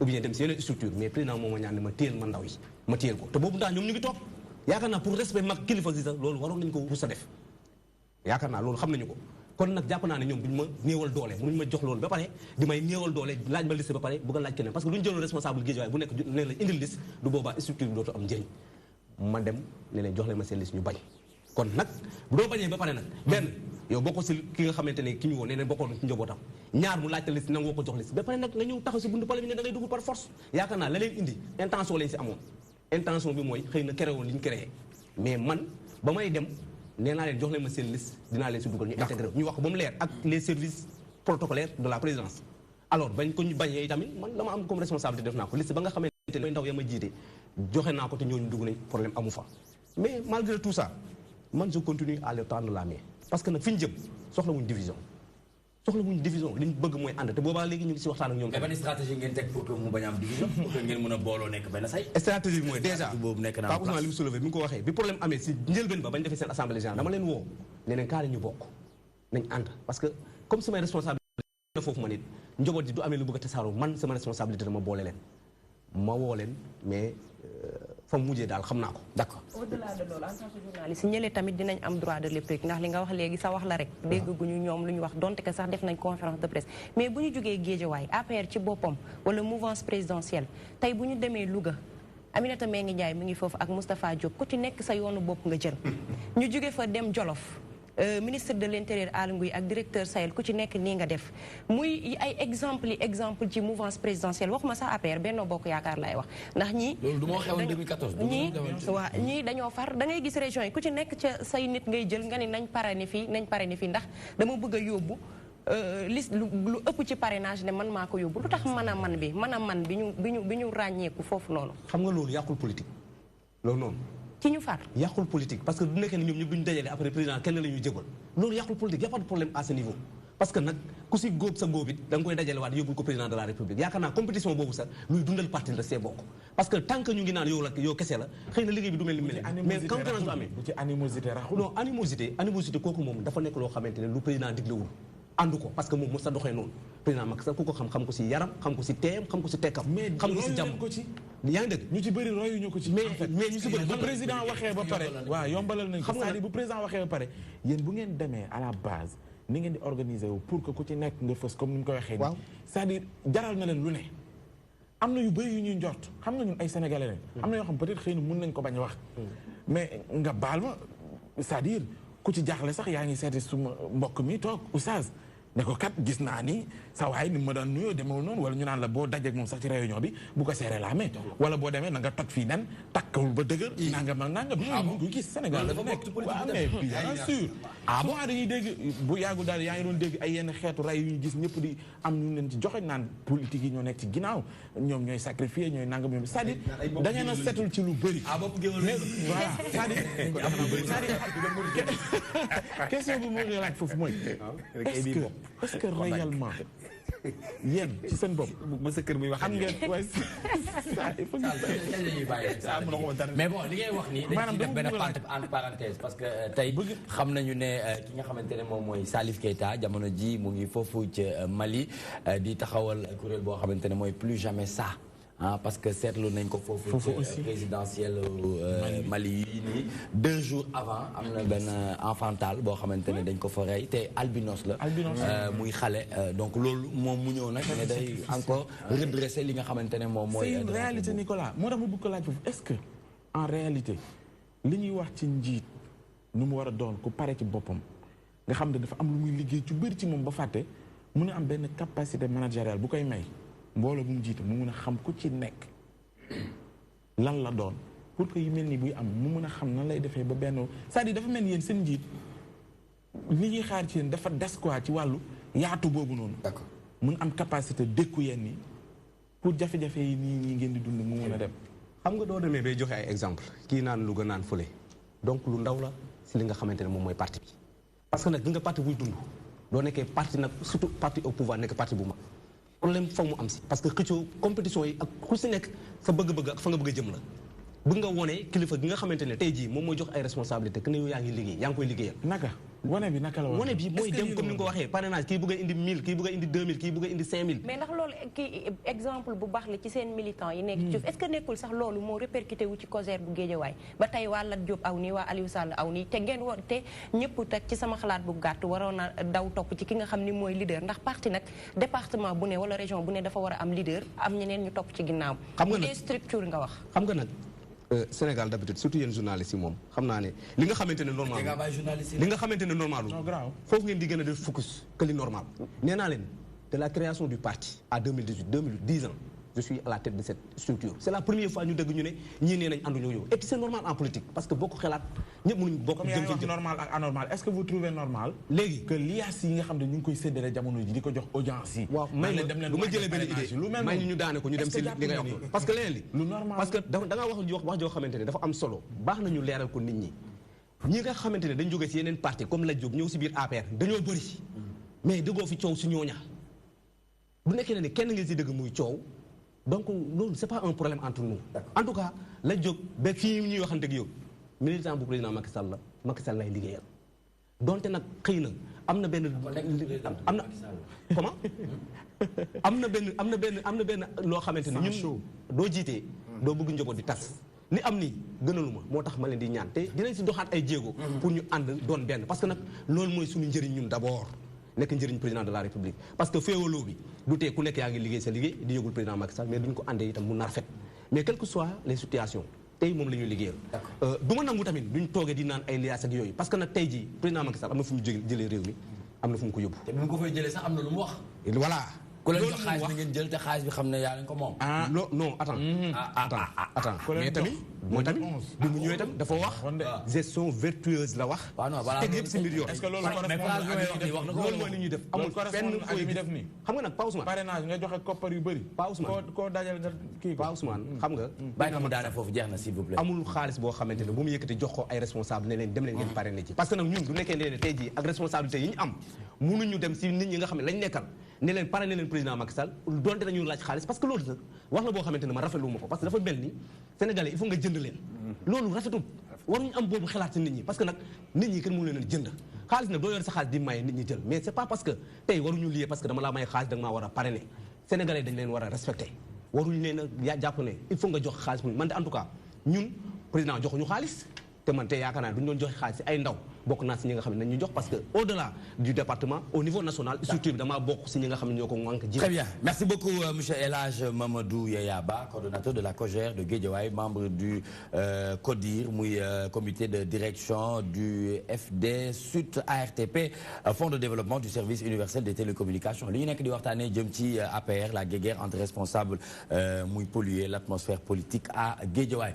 Mais Alaaji Sall léegi nii dafa am question bu pertinente bu juddoo fii di wax ne nga ne Louga ak fan. Louga daara bëri na. waaw bëri na mais loolu noonu à qui la responsabilité président Macky Sall du moom moo séddalee noonu voilà. gis nga ñun ñi nga xam léegi dañuy nekk maître de cérémonie. ñu jël ñu meeting am ñu ñëw ñu nekk maître de cérémonie man damay am problème. damay ñëw Guédiawaye Lat Diop suma xarit la Aliou Sall suma xarit la beneen leader fa nekk suma xarit la mais militant yi ngay ñëw ak militante yi ku ci nekk da nga yore sa pancarte. Lat Diop dooleel Macky Sall Aliou Sall dooleel kii yow MC bi dañuy ñëw ci yow naan sama leader bi doo ko tudd. am na ñoo xam dañuy ñëw ba yow Sall bi ngay jox la 10 000 pour nga tuddi leader bi. mais loolu jafe à Sall Alaaji. non ça dama lay won nii. dama lay won ne affaire yi fi muy tàmbalee. dama lay won affaire c'est-à-dire. fi may waxee dafa damay joxati ni ñoom maanaam. dañoo dem ba ñoom affaire bi dañ ko cee boole te xamuñu ni ay nit bu ñu bokkee ci benn robinet bu ñuy root di sotti ci benn ndaa. war ñoo mën a mayante war ngaa si root sax sotti sa morom dem sotti pour sotti bi gaaw. mais politique moo dul loolu politique moo am fiire. fu ne ni moom mi. am defante fu ne ni moom mi. bu demee tuuti bu gënee jege président rek. ki sës ci moom day fexe nu mu ko ngàdde mu wadd mu ñëw ci kanam. mais pas ci mouvance présidentielle quand même. mais xam nga lu ko waral. bu dee opposition waaw mais ñi nga xam ne ñoo bokk même objectif. bokk même xeex. c'est-à-dire gis nga loolu abi gis nga loolu. loolu pour ñu bay pour mu jóg ci réew mi ba ci parti yu mag yi da ciy am mais c'est-à-dire xam nga lan moo mën a am leen rek moo mën a am muy intérêt bi mooy li mu wax léegi comme ñoom ñëpp président Macky Sall la ñuy sottil. noonu fexe ba bu sotti ba jotee ñu dem sottil ko. te bu kenn faagaagal moromam mais ñoom seen biir nag nit ak nit ñoo war a xool ndax lii war naa. mais man dispatching bi laa lay wax de. dispatching bi moom la ñëpp léegi nag dispatching kenn rek moo ko mën muy le leader muy le président de la République.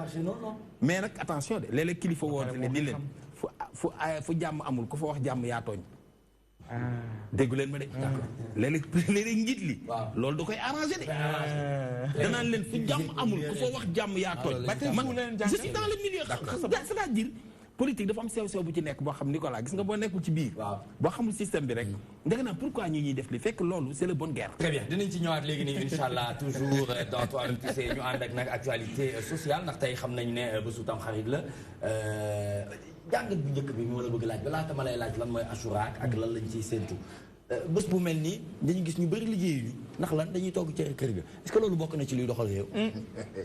déedéet loolu moom réew moom liggéey moo koy doxal. waaw ak jàng. restaurant yi bëri tëj nañ tey bureau yi ñu bëri manqué nañ tey ndax lan parce que dañuy togg cere tey si kër ga. waaw économiquement dañuy daan yéen ustaas yi loolu di wax ci loolu. wax dëgg loolu njuumte la. li war mooy bés yi bu ñëwee liñ si war a def ñu def ko te warul yàq aussi yi nga xam ne ay farata la parce que liggéey jaamu yàlla la. boo liggéeyul munoo jël loo xam ne lu baax la di ko yóbbu sa njaboot. munoo avancé loo sa réew. liggéey moom kenn waru ko négliger si wàllu lislaam jàngal nañu ay yonente yoo xam ne dañ doon liggéey yonente sallallahu alayhi wa sallam sàmm na. nee na amul benn yonente bu yàlla yónni lu dul sàmm na gàtt. yonent yàlla Idris tailleur la woon. yonent yàlla Moussa sàmm na. kon yonent yàlla Souleymane moom it doon na liggéey am na ñu koy liggéeyal. yonent bi sallallahu alayhi wa sallam daan na jaay. kon liggéey lislaam da ko jàngale. yàlla subhaanahu wa taala suñu jaamu yàlla yu bari. da ko lënkaleeg liggéey. même bisu aljuma nee na fa iza qudiyati salaat fantashiru fil ard. suñu jullee aljuma na ngeen tasaaroo faal saloo faa boobu faa sababiya mooy na ngeen dem sabablu ji si suuf si kon liggéey yàlla subhaanahu wa taala da ko santaale. très bien tey bu ma nee la luy Achoura loo ma ci mën a wax lan mooy Achoura. waa Achoura mooy fukkeelu fan si weeru tamxarit. waaye bu nekkee définition bi ko borom xam-xamu lislaam yi di joxe. waaw dafay am définition bu yaatu. mooy woor ñaari bés mooy bési juróom-ñeenteel si weeru tamxarit ak bésu fukkeel bi ngir royee ko yonent bi sallallahu alayhi wa sallam parce que loolu mooy cause bi taasiyan li nabi sallallahu alayhi wa sallam woor suba digle nañ ko tamit wala ak tey tey moom juróom-ñeenteel bi ak fukkeel bi surtout fukkeel bi Sénégal yàgg nañ di jàngale téere yu bari bokk na si téere yooyu Ibnu Ashir téere la boo xam ne ñuy door a tàmbale jàng fiq bu ñu jàlle si laxdar yi dañuy ñëw si téere boobu bi mu ñëwee si wàll koor bi muy wax koor li si nekk farata ak yiñ si sopp bi mu ñëwee si bis bi dafa ne wa kadhalika al muharram wa ahra al ashir nee na bokk na si jour yi nga xam ne sopp nañ ñu koy woor mooy wooru weer bi nga xam ne mooy tamxarit surtout nag fukkeel ba comme ñi nga xam ne jotuñu woon woor 9e bi fukkeel bi yonent bi sallallahu alayhi wa sallam daan na ko wax fukkeel bi mooy kay suba mooy suba waaw loolu baax na d'accord léegi fukkeel boobu si wàllu histoire yonent bi sallallahu alayhi wa sallam bi mu jegee Makka dem Madina dafa fekkoon yahudi ak nasaraani même yahudi xaybar yi comme ni ko teg si jàngale ñoom it dañ ko doon woor moo laaj leen yéen lan moo tax ngeen di woor bis bi ñu ne ko bis bi ci la yàlla subhanahu wa taala muccalee kii di Muusa si noonam ba Firawna loolu moo tax ñu koy woor mu ne même Muusa sa da ko woor shukran ngir sant yàlla foofu la yonent bi sallallahu alayhi wa sallam ne nahnu awla bi Muusa minkum ñoo leen gën a ay Muusa si yéen maanaam kon ñun dañ koy woor yemul foofu mu digal saxaaba yi ñu koy woor kon digal boobu moo tax borom xamam yi ñoom it ñu ne kon bis bi bisu koor la maanaam dañ koy woor yonent bi sallallahu alayhi wa sallam yemul foofu bi mu ko tàmbalee di woor mu ne bu ma yàlla mayee ba at bi di ñëw dinaa woor bisu juróom-ñeental ba ngir rek bañ li ñu bëri di wax ne yonent bi sallallahu alayhi wa sallam en tant que yàlla yónni ko muy jëlee si ay yahud ak yu mel noonu waaye moom dafa ñëw mu ne ñun duñu yem si woor bisu juróom-ñeental bi fukkeel bi waaye at bii di ñëw la in baqiitu ila qaabilin la asuuman na taase dinaa woor juróom-ñeental ba kon loolu wax la li mu doon jëf mooy woor na kon foofu ñaari sunna dajana foofu mooy jëf daan na woor ngir ne waa Quraysh daan nañu woor bisu tamxarit beneen biit moom mu ne su ma yàlla mayee ba at bii di ñëw dinaa woor juróom-ñeentel foofu borom xam yëpp ñu ne comme loolu kàddoom la te yéeneem la woon julliti ñoom ñoo war a jooyal loolu très bien léegi nag dafa am loo xamante ne dinañ ko war a gën a yaatal laata ñuy dem ci recommandation yi ndax xam nañu ne diine l'islam dañ koy sédd ci ñaari pàcc ñii nekk chiite ñii nekk ay sunnite loolu noonu dinañ ci ñëw léegi nii mais en attendant nañ seetaan benn extrait ci benn vidéo bu am solo dellu si waat ci plateau bi ngir gën a mën a waxtaanee waxtaan bi.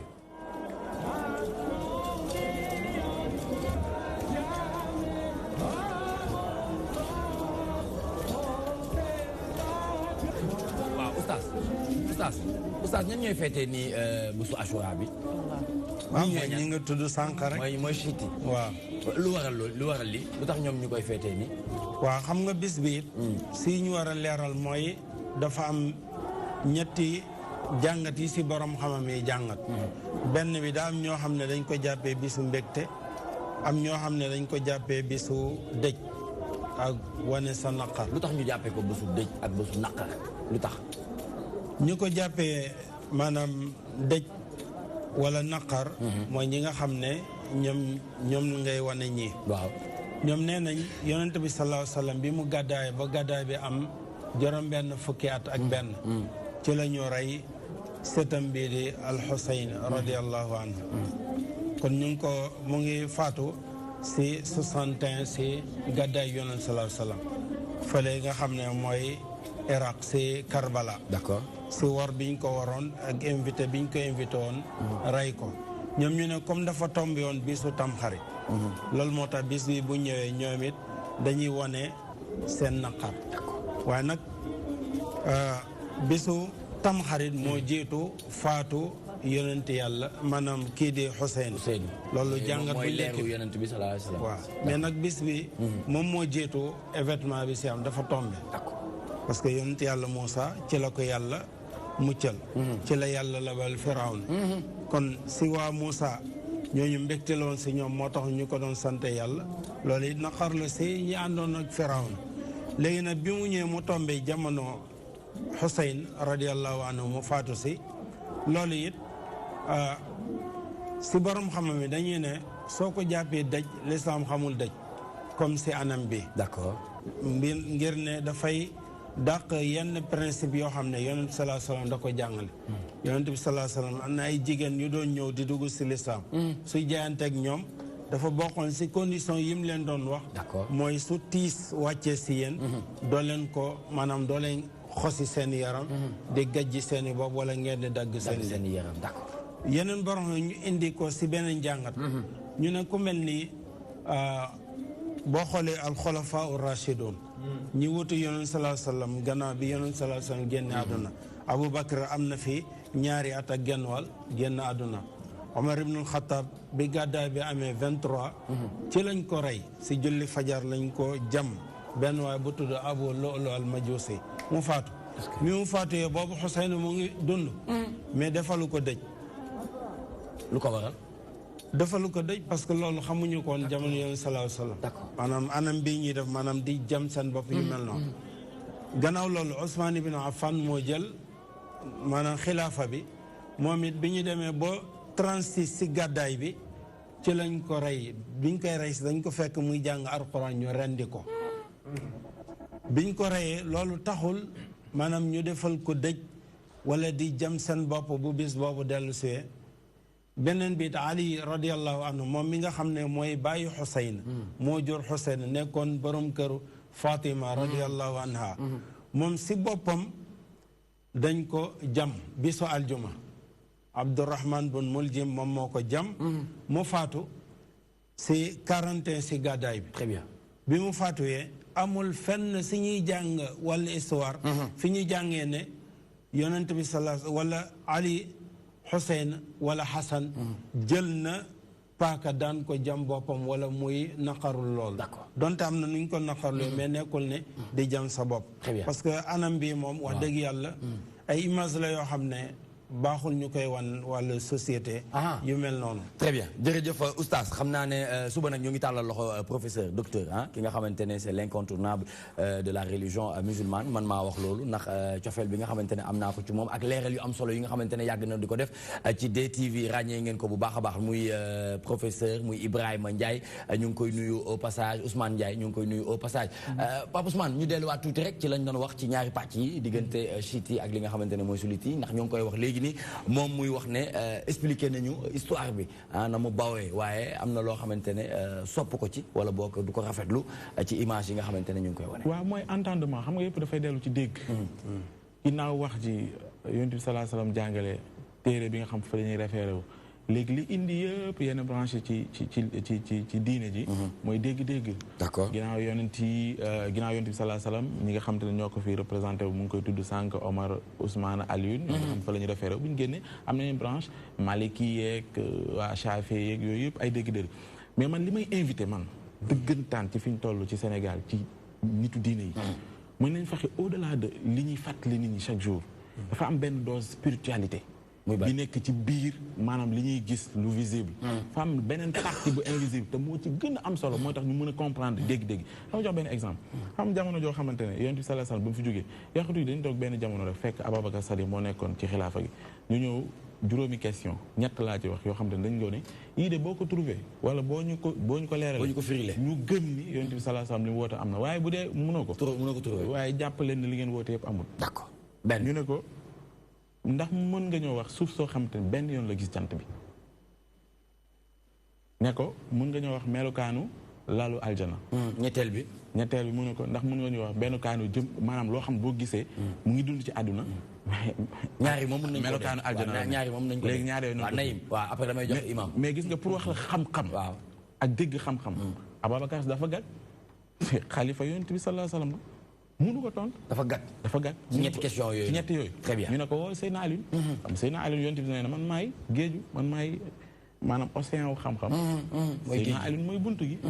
mais bi mu ñëwee keroog dafa ne bàkk leen maanaam comme ci jamono yi bu dee ci nii ni ku mel ni saa la jug ne ko yow de yaay nangam ci yonent bi sallallahu alayhi wasallam yaay nangam kañ ko mu taxaw ne suuf soo xamante ne benn yoon la gis jant bi mooy sànq mu ngi koy wax mooy yonent yàlla Muusa bi ko Firaawn di dàq mu ànd ak mbooloom keroog bi ko yàlla jox ndigal ñu xotti géej googu yàlla jox ni nga ko waxee jox ndigal déedéet weer bi naaj bi ne ko wowal ko ci saa si mu ne bis boobu rek la suuf soosu benn yoon boobu loolu la ko jant bi musa macha allah macha allah macha allah mu ne ko beneen bi mooy loo xam te ne mu ngi nekk ci àddina mais am melokaanu aljana mu ne ko liir maanaam soxna su ëmb li mu ëmb ci biiram mu ngi ci àdduna mais comme melokaanu aljana la parce que foofu du soxla dara du soxla gaanuwaay du soxla nangam et tout mu ne ko beneen bi boo xamante ni lalu aljana lay kii Alioune jékki-jékki ne indi leen ma gëléem bu ñëw mu ne gëléem bi wàccal mu wàcc waa ji yéeg mu ne ko yéegal mu yéeg mu ne ko melokaan ba yeneen ñaari nag macha allah xam-xam moom dégg-dégg la yooyu du nay baax na foofu baax na mais pour wax ne rek loolu fay am solo fii ab jumaa la ñu ubbi buntu yooyu dafa am solo fii jumaa la maa yor caabi yooyu am na solo waaw nay mbaa ngi nii imaam ngi imaam nag mooy jiite imaam bisimilah waaw xam nga maa ngi remercier oustaz baax Tafa Sarr waaw ci xam-xam xam nga lii nii boo xoolee ni ñuy gaañe ni seen bopp taxaw ci ay xeer yu ñaw moo lay woon sa l'islam de violence lii rek moo lay woon l'islam de violence mais lii réer la ak it mettit lu li ñuy def surtout Seydina Muhammad sallallahu alayhi wa sallam ci Karbala bu Ousseynou ak njabootam d'accord tey boo demee màkk nii da ngay gis ñoo xam ne tey jii dañuy bëgg dee foofu parce que dañuy mettit loolu seen maam yi daan def yonent bi dañuy tiim toom raw di yonent bi nii toog di jooy ba policiers yi ñëw génn la ñuy xëccante ak ñoom maanaam rëccu la bu ñuy rëccu d'accord xam nga ñoo ñu ngi naqar di tuur ay rankoñ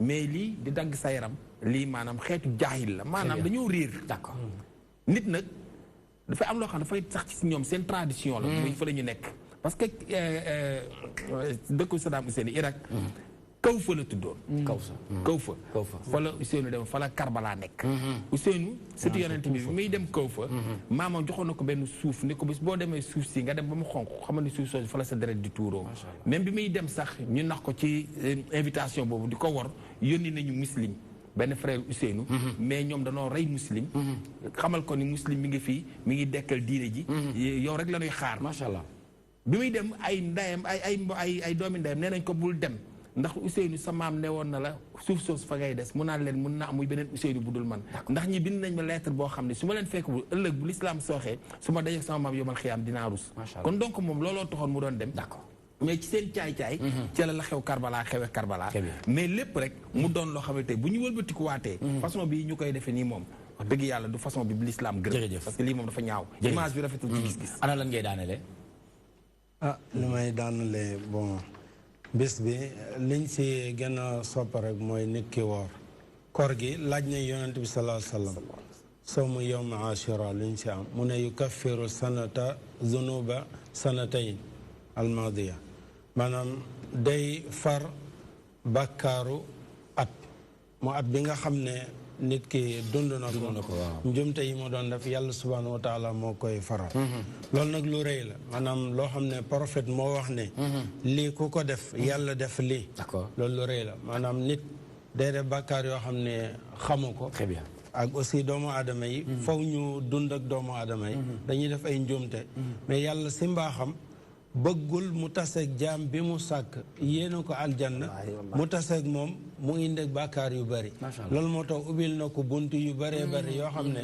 mën na fexe ba set si bàkkaar yooyu mooy ñu woor ñaan te koor aussi maanaam jaamu yàlla boo xam ne loo si ñaan yàlla si nangu kon nag nañu ñaan surtout nag ñu ñaanal politiciens yi ñu ànd ak dal incha allah réew mi wax dëgg yàlla daf ko soxla dañoo jublu maanaam lu rëy bëgg féete si àdduna bi si kanam kon te loolu yëpp pour nga am ko il faut dal ak aussi sampali di jàng jërëjëf oustaz Moustapha Sarr ñu doon waxtaanee Achoura ou fête de Tamkharit conseil ak recommandation yi nga xamante ne jot nañ ko fay yëkkati je pense que ku ci nekk gis nga ci boppam c'est toujours dans toi-même tu sais on se retrouve après cette page de pub parce que on a un deuxième invité ci wàllu musique rap mu jugee foofu nga xamante ne mooy natif de Yaoundé il est parmi nous muy Blacky Kara c'est tout de suite après cette page de pub.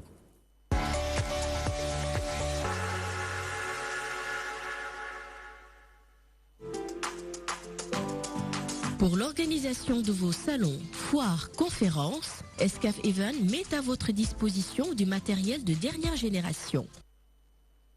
Des chapiteaux de plus de 1000 m², des tentes de 9 m², des tables et des chaises standards, des tables et des chaises VIP, des écrans plats de dimensions variables et des panneaux numériques. Escaf Event, c'est aussi vos événements clés en main avec du matériel de sonorisation high-tech et des estrades pour podium. Escaf Event, une expertise avérée pour l'organisation de salons, foires et conférences.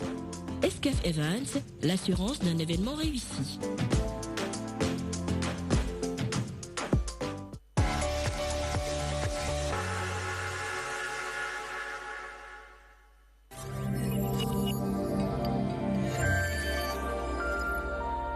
Mesdames, Messieurs, bienvenue dans votre émission Débrief. Débrief bu spécial parce que phase nationale de l'ONCAV Momok Waral et nous sommes exactement au stade régional de Kolda.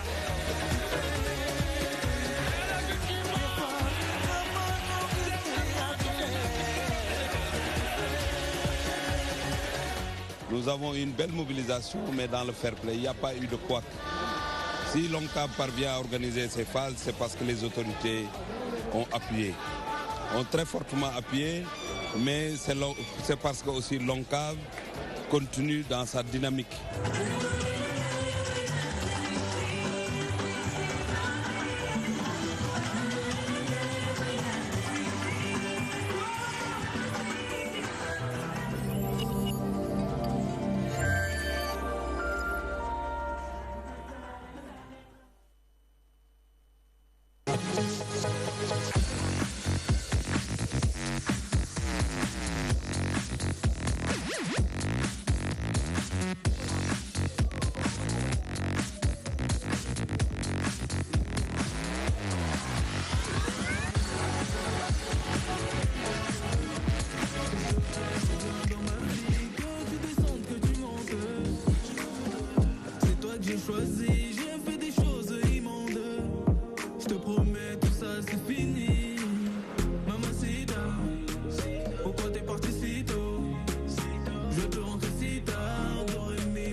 natif de Yaoundé. Il s'appelle Blacky Kara, de son vrai nom Bia Sek Paul Sydney, natif de Yaoundé, rappeur, auteur, compositeur, de père sénégalais, de mère camerounaise, doublement roi, car il est à la fois indomptable et teranga. Donc parmi nous ce soir, qui a démarré sa carrière à l'âge de 12 ans, il a commencé des fois avec la musique. Aujourd'hui, en tout cas, il est devenu incontournable. Et bien sûr, comme l'ingénieur Kohamé, nous l'avons fait dans Toi-même tu sais, notre deuxième invité dans Toi-même tu sais, version live, vous l'avez fait tout à l'heure. Ça se passe? Ça se passe bien, ça se passe bien. Vous vous sentez comment en tant que Sénégalais, mais Camerounais, Sénégalais? C'est ça? Je suis honoré, c'est un plus pour moi. Ouais. Dès que Camerounais, dès que Sénégalais, pour moi, c'est double lion. C'est double lion, c'est indomptable, mais aussi c'est teranga aussi. C'est teranga aussi. Tout à fait. Très bien, donc on se souvient, single 2015, Challenge. Challenge Vacances. Challenge My Life. Tourné Change My Life. Change My Life, yeah. Oui. D'accord. Après Walai Bilai, c'est tout nouveau, ça, c'est récent. Hein? Oui, c'est récent, mais bon, ça fait quand même 2 ans. Ça fait 2 ans. C'est là que s'est passé ma réelle entrée dans le game, je veux dire, au niveau du Cameroun. Au niveau du Cameroun. Oui. Très bien. À un moment donné, on vous avait même nominé. Hein? On m'a nominé au Canal d'Or. C'est une chaîne de télévision qui récompense certains artistes au Cameroun aussi. Donc j'ai été nominé parmi les meilleures vidéos. D'accord. Donc Et aujourd'hui, comment avez-vous réussi à faire un mélange d'instruments traditionnels et de l'Afrique sahélienne avec l'afrobeat? Il faut savoir qu'au Cameroun, la culture sénégalaise, ça m'influence beaucoup. Je suis avec mon père. Il y a une grande communauté de Sénégalais au Cameroun, donc j'ai des influences qui me permettent aussi d'essayer de faire un mélange, de rendre ma musique plus métissée. Et c'est au niveau du Cameroun, ça me donne une particularité que les gens aiment encore plus. On l'a pu remarquer avec Sidiki et MH2 aussi qui ont fait ça. Et ça donne plutôt bien. Et ça donne, hein? Oui. Ça donne, ça le fait. C'est une première au Sénégal? C'est une première, tout à fait. Ma première fois au Sénégal, pour moi, je ne pouvais pas faire la musique sans arriver ici, parce que comme je l'ai dit, la culture sénégalaise, c'est une culture qui est présente dans le monde et qui influence de nombreux artistes. Donc pour moi, c'était primordial de venir aussi au Sénégal, se ressourcer, voir les parents. Tout à fait. D'accord, parce que c'est un seken, hein. Bon, j'ai dit aussi. Touram deug moy Bia Sek Paul Sydney, nonu moy touram deugantan, waye ñu ko gëna ragné ci Blacky Kara, natif de Yaoundé, rappeur, auteur, compositeur, quelqu'un qu'on a vu démarrer la musique à l'âge de 12 ans et aujourd'hui, en tout cas, il fait notre fierté. Il vient du Cameroun et il représente en tout cas dignement le Sénégal, mais aussi Cameroun. On a aussi un autre rappeur du nom de Ekil. Vous l'avez entendu tout à l'heure? Oui, j'ai vu sur YouTube. Oui. Aussi. Ah, super, sur YouTube. Ouais. Et comment vous le trouvez? Ah, c'est formidable. Moi, j'aime bien son flow. Oui. D'ailleurs, je suis venu ici aussi pour essayer de prendre des conseils de ceux qui s'y connaissent mieux ici, qui font la musique de ce côté-là, et je trouve qu'il fait du bon. Il faut du bon? Courage et force. Magnifique. Ekil, appréciation? Non, mais c'est pareil, je pense. C'est pareil. Après, je pense pour notre génération, machallah, on est bien dans ce qu'on fait. Il est bien, je l'ai écouté tout à l'heure, et il est super dans ce qu'il fait. Et moi, plus particulièrement, j'écoute énormément de la musique camerounaise.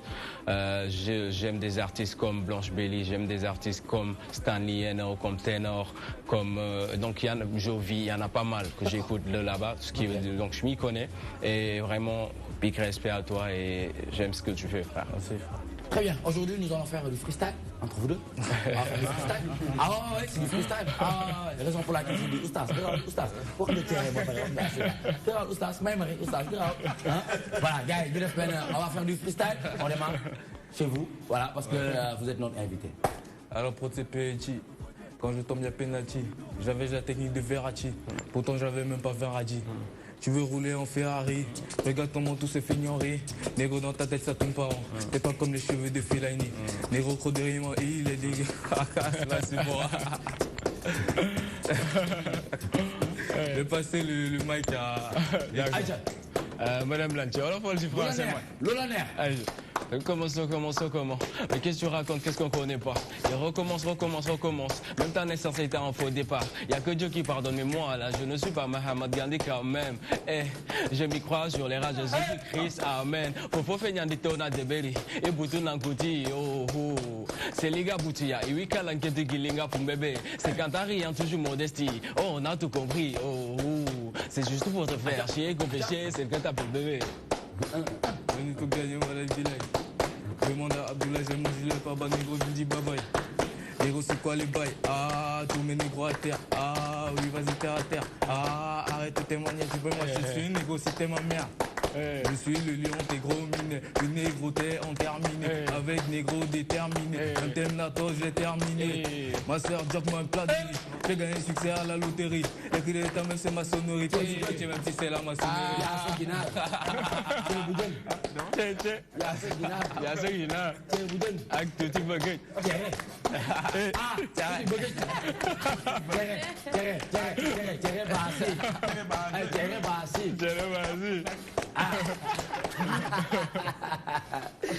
Waouh, c'est encore plus magnifique single, on se souvient. Mon pied, ton pied, 2016. Ouais, 2016. On parle de quoi là? Ton pied, mon pied, ça va plus dans le thème de l'amour. Ah ouais. Oui, ça. C'est avec sa go quoi. Oui, on sort complètement du style rap et on essaye de. C'est là où j'essaie un peu de chanter. C'est pas, vous êtes jaloux? Non, je suis pas jaloux. C'est sûr ça. Mon pied, ton pied, ça le prouve. C'est pour rappeler justement à la fille que je suis toujours avec elle. Le monde de la vie d'artiste, c'est pas facile, mais j'essaie de trouver du temps pour m'occuper de ceux que j'aime. D'accord. Ouais, c'est du papa shit, c'est quoi? Ouais, c'est de l'afro-rap. D'accord. C'est de l'afro-rap. C'est rap, c'est dansant, c'est de l'ego creep, je vais dire. Ça n'a pas vraiment de message précis, ça parle un peu de tout. C'est volonté, quoi. D'accord. Aujourd'hui, c'est vrai que vous êtes au Cameroun, mais quel œil avez-vous les artistes qui sont là au Sénégal en tant que rappeurs? Avez-vous des relations? Oui, non, mais est-ce que vous prévoyez faire des choses avec des artistes sénégalais? Justement, il faut savoir que depuis l'enfance, le Sénégal était un pays reconnu pour son rap, pour son hip-hop. Donc évidemment, j'ai reçu beaucoup d'influences venant d'ici aussi, que ce soit, mais plus en termes de flow. Là, je suis venu, c'est évidemment aussi pour des collaborations, aussi des conseils qui venant de... Collaboration avec quel genre d'artistes, par exemple? Des rappeurs, des chanteurs, moi je suis ouvert à tout. Je peux pas juste... On vous a pas encore mis en rapport, en contact avec quelques-uns, non? Pas réellement, mais je pense, Inch'Allah, ça se fera tout ça. Très bien. Aujourd'hui, j'ai besoin de ça. J'ai besoin aussi, comme j'ai dit, d'apprendre réellement la langue Wolof. Bonjour, bonsoir. Hakim, très bien. Donc lui, il prépare un événement le 21 septembre au Théâtre National Daniel Sorano, qui est une grande salle, une salle mythique, qu'on ne présente plus sur le plan national et même international. Envisagez-vous de l'inviter sur scène pour que vous puissiez faire quelque chose? Bien sûr, c'est toujours un plaisir. Vous êtes là jusqu'au 30 septembre. Jusqu'au 30 septembre? Ouais. Ça doit pouvoir se faire. Ouais. L'événement vendredi, c'est ce 21 septembre. C'est vendredi, ouais. Wow, donc, le Mononec, là, c'est bien possible. Voilà. Le Mononec, le moment, et puis ça sera un plaisir. Très bien. Bien sûr. Lan la ñu mën a xaar ci li nga xamante ne moom nga nar a def ci concert bi parce que ñu bëri ñu ngi koy xaar. gars yaa ngi naan équipe moo aye. est-ce que dina mën a def affaire bi le plein ñu ngi xaar. ba pare ñu bëri ñu ngi wax prestation bi nag nga ko joué. ndax dafa am Walian band bu nekk ci ginnaaw wala c'est un disque jockey. Waaw donc événement la boo xam ne concert la boo xam ne après on va dire 3-4 ans de présence dans le paysage du hip-hop sénégalais. On s'est dit que léegi il est temps que voilà ñu def ko ci salle bi c'est pas même on s'est dit c'est même benn demande boo xam ne man samay fan dañ ko yàgg def ci man. Donc du coup voilà on s'est dit que dañ koy def donc ñu nekk ci depuis des mois donc di ko waajal di ko organiser. Ba jamono ji ainsi kay fu mu toll nii ay benn jour ñoo ciy des pour mu mat pour jour ji bi jot en tout cas.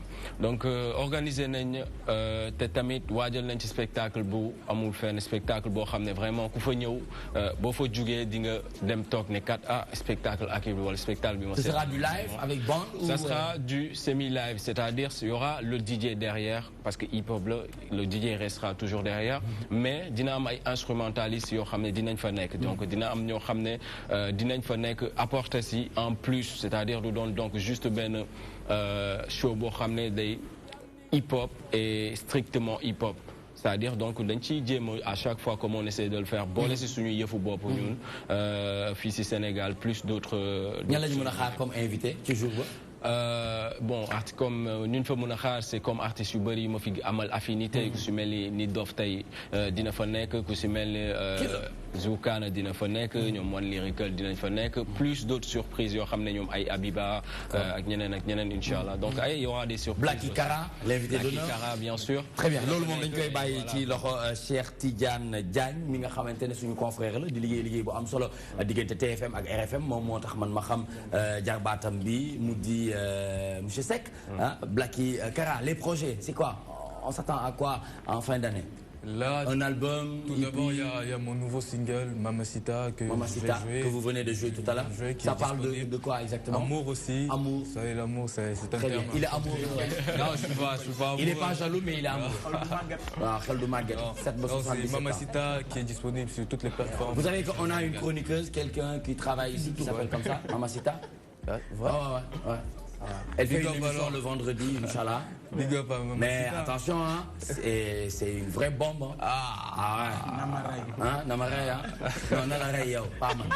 Nalarey, Après, Inch'Allah, nous sommes là en fin 2018. Un projet, bien évidemment, un projet se prépare. Et Inch'Allah, ça sera disponible aussi en 2019. D'accord. Et au niveau du Cameroun, ça se passe comment? Ça se passe plutôt bien, D'accord. Et là, on est venu au Sénégal, question de prendre les marques ici. Et là, on va retourner au Cameroun. Qu'est-ce qui vous marque le plus? Ce qui me marque le plus ici, c'est Djeboujen. Le Djeboujen. Vous avez mangé du Djaga ou pas? Ou du Djeboujen simple? Il y en a au Cameroun, mais ici, c'est... finalement, c'est le top du top. C'est le top. Vous avez mangé du Djeboujen, du Yassa, du Mafé? Justement, là, j'attends, je vais rentrer là pour prendre du Kéré. J'ai l'intention aussi de... Très bien. Et à Dakar, vous habitez où? J'habite à HLM Grand Yoff. HLM Grand Yoff, très bien. D'accord. Lui, il habite à Grand Yoff. C'est à côté, juste. C'est à côté, pratiquement. Très bien. On y reviendra tout à l'heure. En attendant, nous avons Pape Ousmane Cissé. Nous la dernière question. Nous savons que Modou Mbacké Niang ngi waajal ci xibaaru mbir mi. Mais il y a encore un débat économique. Ousmane Sonko quand même a le mérite indi livre boo xamante ni bi ko am borom xam-xam yi mën ci wax est-ce que tey du yaakaar pour ci yéen en tout cas homme politique yi ñu dem ci élection yoo xamante ni plus dañuy wax ci contenu plus dañuy wax ci programme ngeen indi yéen seen bilan ñu xool ñu confronter après ñuy décider mooy ñi nga xam ñooy dem ci urne yi c'est une bonne chose tey war ngeen ko mën a fekk si loolu ne ko lii ànduñ ci tey sa regard ci livre boobu noonu. xam nga d'abord loolu nga wax noonu ñun daf ñu see fekk le président Macky Sall parle de quand il le dit c'est le moment de l'action ñun ay wax yooyu on n'est pas dans les blabla. Ah oui. Oui ku gis li mu def. gis programme yi mu def. gis Sénégal fu ñu ko jëlee ak fu ñu ko yóbbu. tey suñu taux de croissance nekk boo xamante ne mu nekk deuxième en Afrique. c'est pas tëdd moom moo ko may c'est pas nekk di wax moo koy maye. alors ñoom nag dañu leen di bàyyee wax. mais comme li mu wax par exemple ci suppression yenn fonds spéciaux yi ñu jox que ce soit président ak yeneen yi nangam moom bu yegsee da koy dindi yooyu du ay réformes yu ñuy xaar. pourquoi par yooyu au moins mu jariñ leneen. c'est-à-dire xam nga doo nekkee di opposé wu xamoo lan mooy li nga xamante ne mooy réalité yi. doo neexee nga wax yenn yi mais doo ñëwee au fait de l'action. exemple c'est le leader ah. comment. exemple c'est le leader. kan le président Macky Sall accéder au pouvoir yaakaaroon ne mbir yi dafa yomb mais bu mu yegsee gis nañ. non xam nga mu xaw a viré. réalité yi leneen. xam nga non loolu bokk waxee ma ko foofu sax. fu ma ko waxee mooy man maa la jox exemple. voilà xam nga tu parles des fonds tu parles d'autres choses. mais c'est-à-dire am na si loo xamante ne réew mi moom moo koy laaj. xam nga doo wax ay fonds ay programme ak yooyu noonu yëpp c'est-à-dire yow moom bu ñëwee ba yegsi tout le monde di ñëw le président Macky Sall am deuxième mandat doo ñëwee après lui tu verras que lépp lu Macky Sall teg fii nii dafa nekk loo xamante ne njëriñu askan bi moom moo tax mu teg ko am na si foo xamante ne duñ jaruñu si parce que doo ko ubbee doo ko mën a gaaw a jeexal mais gérer bokkut ak ki nga xam ne dafa toog si biti di am lu di yaakaar mais doo ñëw di ko fait de l'action ngay xam ne lii nii moom mooy li gën ci moment bii nii doo waxee PUDC xam nañ lan moo ko tax pourtant nag am na ay structures yoo xamante ne mun nañ def li muy def mais pour nga réaliser ko en si peu de temps. moom tuddal leen ko Prodac moom dama gis ni tuddal leen ko fenn. Papa Ousmane jeex na bu def li waay yaa ngi man kay Prodac dama ko sax songuma dara jeex na daan ñu bàyyi ko mu daaneel. daaneel s'il vous plaît. Bon fi mu mën a daaneel rek xëy na nuyu leen santal une fois de plus. di nuyu la jeunesse du département de Guédiawaye qui a fait confiance à ma personne. di feddali suñu coloré si président de la République le président Macky Sall di koy ñaanal li nga xamante ne fi ñu jëm Sénégal d'abord ñu passé ay élections yu paisible comme ni ñu ko daan defee. ku nekk ñi gagné félicité ñi ñu gagné et puis la vie continue. Parce que au bénéfice du Sénégal lay doon. Très bien di ñaanal sunu maire également le maire de la ville. le maire Aliou Sall. si projet yi muy doxal tamit si biir Guédiawaye yàlla may ko ba mu kattan ko. merci beaucoup El Hadj nag ba tey fu may tëjee mooy. jeex na juboo am si responsable politique yëpp. que ce soit à Guédiawaye ou ailleurs. na ngeen ko doxee rek boo leen ko doxee rek juboo dina am incha allah El Hadj Mamadou Yaya Ba muy coordonnateur de la COJER de Guédiawaye moo nekkoon suñu invité ñu doon waxtaanee lépp li nga xamante ne rek soxal na askan bi ci wàllum politique. dafa am nag benn actubuzz boo xamante ne faaw ñu wax ko actubuzz boobu noonu mooy Liverpool PSG le dribble de Sadio Mané sur Neymar affole la toile loo ci wax. waaw dafa rëy. dafa rëy de. ku mel ni Sadio Mané di sunu international. fils de Bambali. waaw moom nag dafa démb dafa éclipsé ki nga xam ne moo di Neymar. waaw na ko éclipsé waaw anam na ko éclipsé ba mu seey. te anam dribble ba waaw dama ko fekk télé bi def ko nii. xoolal nii malheureusement bi ma koy reyal. xoolal nii. mais na ko def ci télé bi na ko def ci télé bi. dama dem di ko reyal malheureusement image ma dem ma reyal benn loolu moo ci naqari dama jël songu télé bi dem di ko reyal mu dem. image bu ñëw ma reyal. très bien jërëjëf merci beaucoup Abi xam naa ne moom dañ koy retrouver lundi incha allah ndax xam nañ ne jeudi ak vendredi Adjaratou Aram Touré moom moo ñëw wutu ko ci actu buzz waaye li ñuy def rek mooy jeexale en beauté pour que vous puissiez nous dire vos projets l'attente dans le hip-hop. Dans le cadre général, qu'est-ce que vous attendez réellement sur le plan international surtout? International, moi réellement, quand on cherche tous, c'est la renommée. La renommée passe par le travail. Aussi, je suis venu ici, c'est pour essayer aussi de m'imposer de ce côté-ci.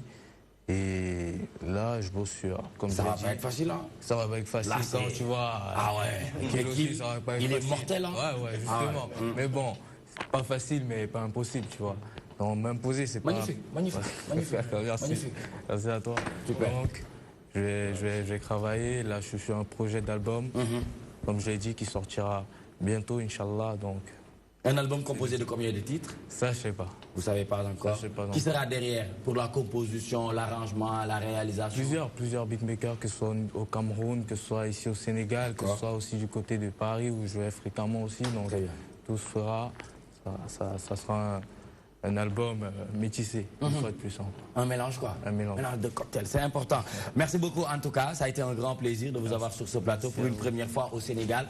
Alhamdulillah, nous vous avons reçu sur ce plateau Blacky Kara, de son vrai nom Biya Seck Paul Sydney, muy natif de Yaoundé, de père sénégalais mais aussi de mère camerounaise. En tout cas, ñu ngi nuyu suñu mbokk yi nekk foofu ci Cameroun ndax xam nañ ne sénégalais yi bëri nañ fa lool di daan seen doole ndax xam nga sénégalais dafa bëri jom. foo dem ci àddina da nga ko fay fekk boo demee Bahamas sax di nga ko fa fekk foo munti dem yaa ngi fay fekk der bu ñuul boobu mu di Sénégal kon boog ci noonu ñu def remerciement Cheikh Tidiane Diagne di liggéey ci groupe Futur Média moom bi nga xamante ne moo ñu boole jarbaatam bi muy Blacky Kara moom tamit muy liggéey bu am solo ci wàllum sport loolu la gën a spécialisé wu donc ñu ngi koy jaajëfal bu baax a baax le mot de la fin ban message ngay joxe à l'endroit de vos fans parce que am na kenn ku ma bind message ci internautes yi tudd Oulimata Dia du côté de la Sicap Amitié nee na bul tontu gars yi nee na ni ngay doxalee nii nice na bul tontu gars yi parce que boo tontoo gars yi da ngay faxastalu te faxastalu boobu ñoom moom la ñu bëgg